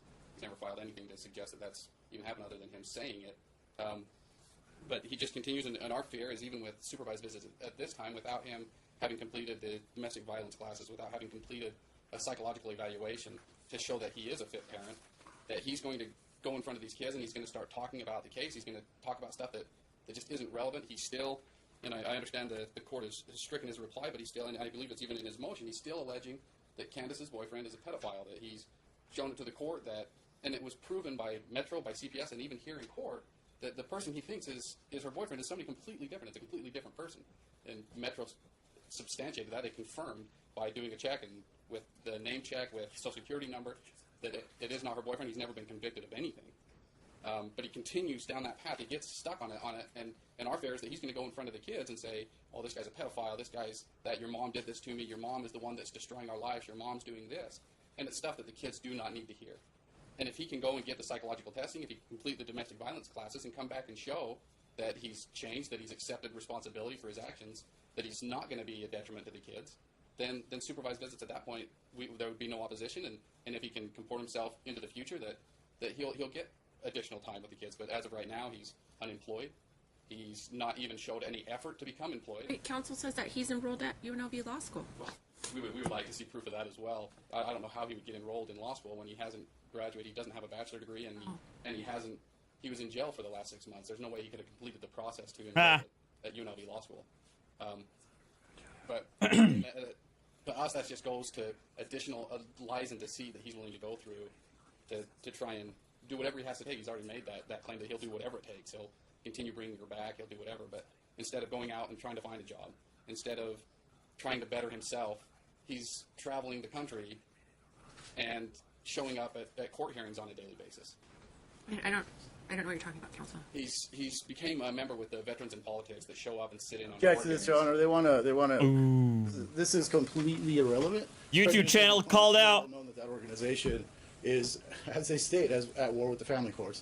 To raise that, I think it's completely inappropriate. It has nothing to do with these proceedings at all. Well, it does, Your Honor. It doesn't actually. Well, is it relevant because he's not working? Because he's not working. He's not even trying to work. He's not trying to do anything to better himself. Give me your card. Okay. Anything else, counsel? He was in Washington D.C. and Florida, and if he's claiming if he's claiming he's broke and destitute and homeless now, how is he traveling the world? Instead of paying his portion of medical care, his portion of daycare costs, his child support, he's not shown any effort to change. Wouldn't his criminal record disqualify him for getting his license anyway? It would be. It's not a deal breaker, but it's going to be a strong red flag. Because you have to submit character and fitness to the bar before they'll approve of you getting a license, and obviously that includes like any level of your criminal record will be there. It's not an automatic, but it's going to be. It's definitely going to be considered. Change his past or what he's been throughout this entire case. And with that, Your Honor, we would suggest until he can complete the psychological counseling or complete the DV courses that we stay status quo and no visitation is allowed at this point. Your Honor, whether he's And I didn't see what you were showing to counsel. I showed him his rebel ID card. Oh, from law school. Okay. From school. Well, he's an undergrad at UNLV. Okay. Planning on going to law school, so taking the LSAT, the whole deal. Okay. Again, Your Honor, there's a lot of testimony going on here, a lot of stuff this court's never heard that does affect and point towards what's in the best interest of the children. If they're lying, if they can't prove up the things that they're saying, if they're embellishing, that clearly would go to show the willingness to frustrate his visitation, frustrate his time, and a willingness to harm the child emotionally and developmentally because they want him out of their kids' lives this bad. It's too much right now. He hasn't seen his kids in 10 months. Regardless of what's been happening, I think a mother, in the best interest of their children, would try to arrange for the kids to talk to their father. But she's taking it personal. Whatever's between them is personal. It's rubbing off on the kids. That's a problem. And I think given everything that's been stated here, all the facts that are disputed, not disputed, all I can do is I refute everything because I really don't know the truth of the fact. That's what trial's for. If they have a point, prove it up. Counsel, you're a little late to the party on this one because it's been going on for a while, certainly. So some of the allegations are not allegations, but facts that I've previously found. Others are the result of convictions in criminal court. Which this court does not have to take as gospel. You can make your own findings. So his contention is... The conviction creates a rebuttable presumption under our standards, correct? Well, sure. Well, but I get to rebut it. all this information and evidence that he's telling me and that he wants very badly to tell the court. I don't want him to right now. But all those things could come out. They could be fleshed out. This court can determine, regardless of what the criminal courts said, whether or not a DV occurred, domestic violence incident occurred. I think that's important under McMonigal or Castle v. Simmons. Even stuff that happened before the last order entered, the findings that you made, can be considered if they weren't fully fleshed out. It's a case law says it very clearly. So what's to hurt an evidentiary hearing? Get everything out, get it on the record, and if it turns out that my client is that bad, and he's that big of an animal, that supervised visitation or no visitation is appropriate, then so be it. At least he got his day in court, which he doesn't have right now. All he has is a hearing right now. It's a motion hearing. Counsel, I understand and I understand you're doing your job, that you don't want your client to speak today because there's a criminal case pending. At evidentiary hearing, I certainly, I think the plaintiff would certainly want to call him as a witness. And that's fine. So, counsel, when do you think, in 30 days, will he be allowed to speak? Because will the criminal case still be pending? I don't think so. When counsel will he? Because it's certainly his right not to incriminate himself, and that extends to this court. When would he be free to speak freely about these items? And I know I'm kind of putting you on the spot, but I'm just thinking calendar-wise. If I set an evidentiary hearing based on his request to modify custody, at what point? And I don't want him to have to speak, or I would like ask him about procedural matters as far as the criminal case, where we're at. Oh, okay. That's what I was trying to get initially, and I felt like I couldn't get any information. So is there a TPO violation pending in any criminal? There is no TPO pending. Was there in the past? There was as soon as I got out of jail, she applied for TPO. It was seen before hearing. Was it last year. violated? No, sir, and it was dismissed and brought up that she's. Are you either pending trial or have been sentenced and are pending the completion of requirements in any criminal court here in Nevada? Not that I'm aware of. The ones that I have is the appeals that are in process, and then that DV. Okay, so let's talk about the appeal. So you're appealing a judgment of conviction, in a sense, right? Yes, sir. So what were you sentenced on in that case? So allegedly pushing her, which there was no evidence to. All right, and the second one? The second one was for violation of protective order for going to her parents. All right, so it sounds like there's a DV and a TPO violation that's pending appeal with the judicial district court. And he hasn't completed the sentence on that? Is he still on ankle bracelet monitoring in that case? It's going to be, the ankle bracelet is going to be removed October 6th, Your Honor. Okay. Right now, everything's stayed pending the outcome, and Oh, they've stayed his sentence pending the out. they always do. As far as I know, they always do. I know you've done that. My understanding is that they stay it pending the outcome of the appeal, and those are fast-tracked, I think. So, get an evidentiary, I think if it's within 45 to 60 days, I think all of this will be resolved, and I'll at least be able to inform the court. Well, I need to, if I set an evidentiary hearing, I need to set it out a minimum of 120 days to allow the parties their rights to complete discovery in this case. It sounds as though, counsel, there's a lot of information you still need, and I need to give the plaintiff their opportunity to obtain everything they need to obtain. So it would be a minimum of 120 days so that discovery can happen. In the meantime, the order that was set and stipulated to by Mr. McDonald's counsel in the spring when Mr. McDonald was in custody was to temporarily, based on his custody status, change custody to sole legal and sole physical to mom, based on Mr. McDonald being in custody. It's very difficult to have joint legal custody when somebody is themselves, their liberty is impacted. It's hard to make those decisions. So that was a temporary order. Can we adjust it now that he's out of custody? Here's my concerns, and I'm ready to make my decision now. So you can have a seat, counsel, unless there's anything else that you need to say. If there's any concerns with regard to her safety, a mutual behavior order, or even a blanket no contact order, we'd be okay with, if there's that concern by this court. That's already in place based on his. I believe it's a 1-year order, and we believe, and even the ankle bracelet, we believe there's a stay away order from. We would also like the no contact order to stop the incessant emails that she gets. Right now, she's getting emails from Mr. McDonald? On talking parents. Okay. And despite the stay away order in municipal court? Uh-oh. Yeah, she's got some as recently. When was the last one? 2 days ago. 2 days ago. So is there a stay away order in municipal court? There's always a no contact order in Correct. courts. And so I'm surprised that despite the no contact order, there seems to be contact. Well, those contact orders almost always exclude communication concerning the kids. And that's what he's not good. Going on. If they're saying it went beyond the scope of that, again, it requires a trial to prove that out. Because if I've seen some. They attach some of the talking parents printouts. They're unauthenticated. They're not authenticated. Okay. It's not the best evidence. I'd object to all that. We really just need a trial. All right. Okay. Well, I'm ready to issue my decision. And a behavior order, probably. Well, we already have We've had a behavior order for about 2 years. We've had a stay away order for about 2 years. We've had stay away orders from municipal court. We've had TPOs. We've had it all. Judge, can I speak to that, please? At this point, no, you can't. Have a seat, please. Sit down. Sit down. It's been 10 months without seeing his child. Obviously, it's going to cause a lot of aggravation. It's going to cause him to act in ways that he shouldn't act. It happens to every litigant. I'm sure you've seen it here in court before. It doesn't reflect their nature or who they are as a person.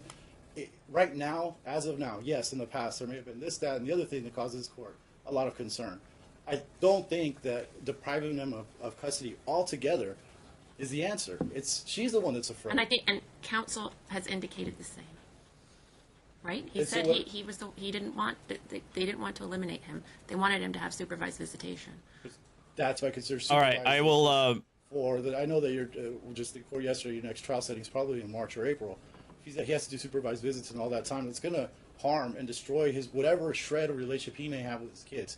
Maybe if we could do it a little more. It doesn't have to be overnight, but I would suggest a couple 3-4 hours on the weekends every Saturday and Sunday in a public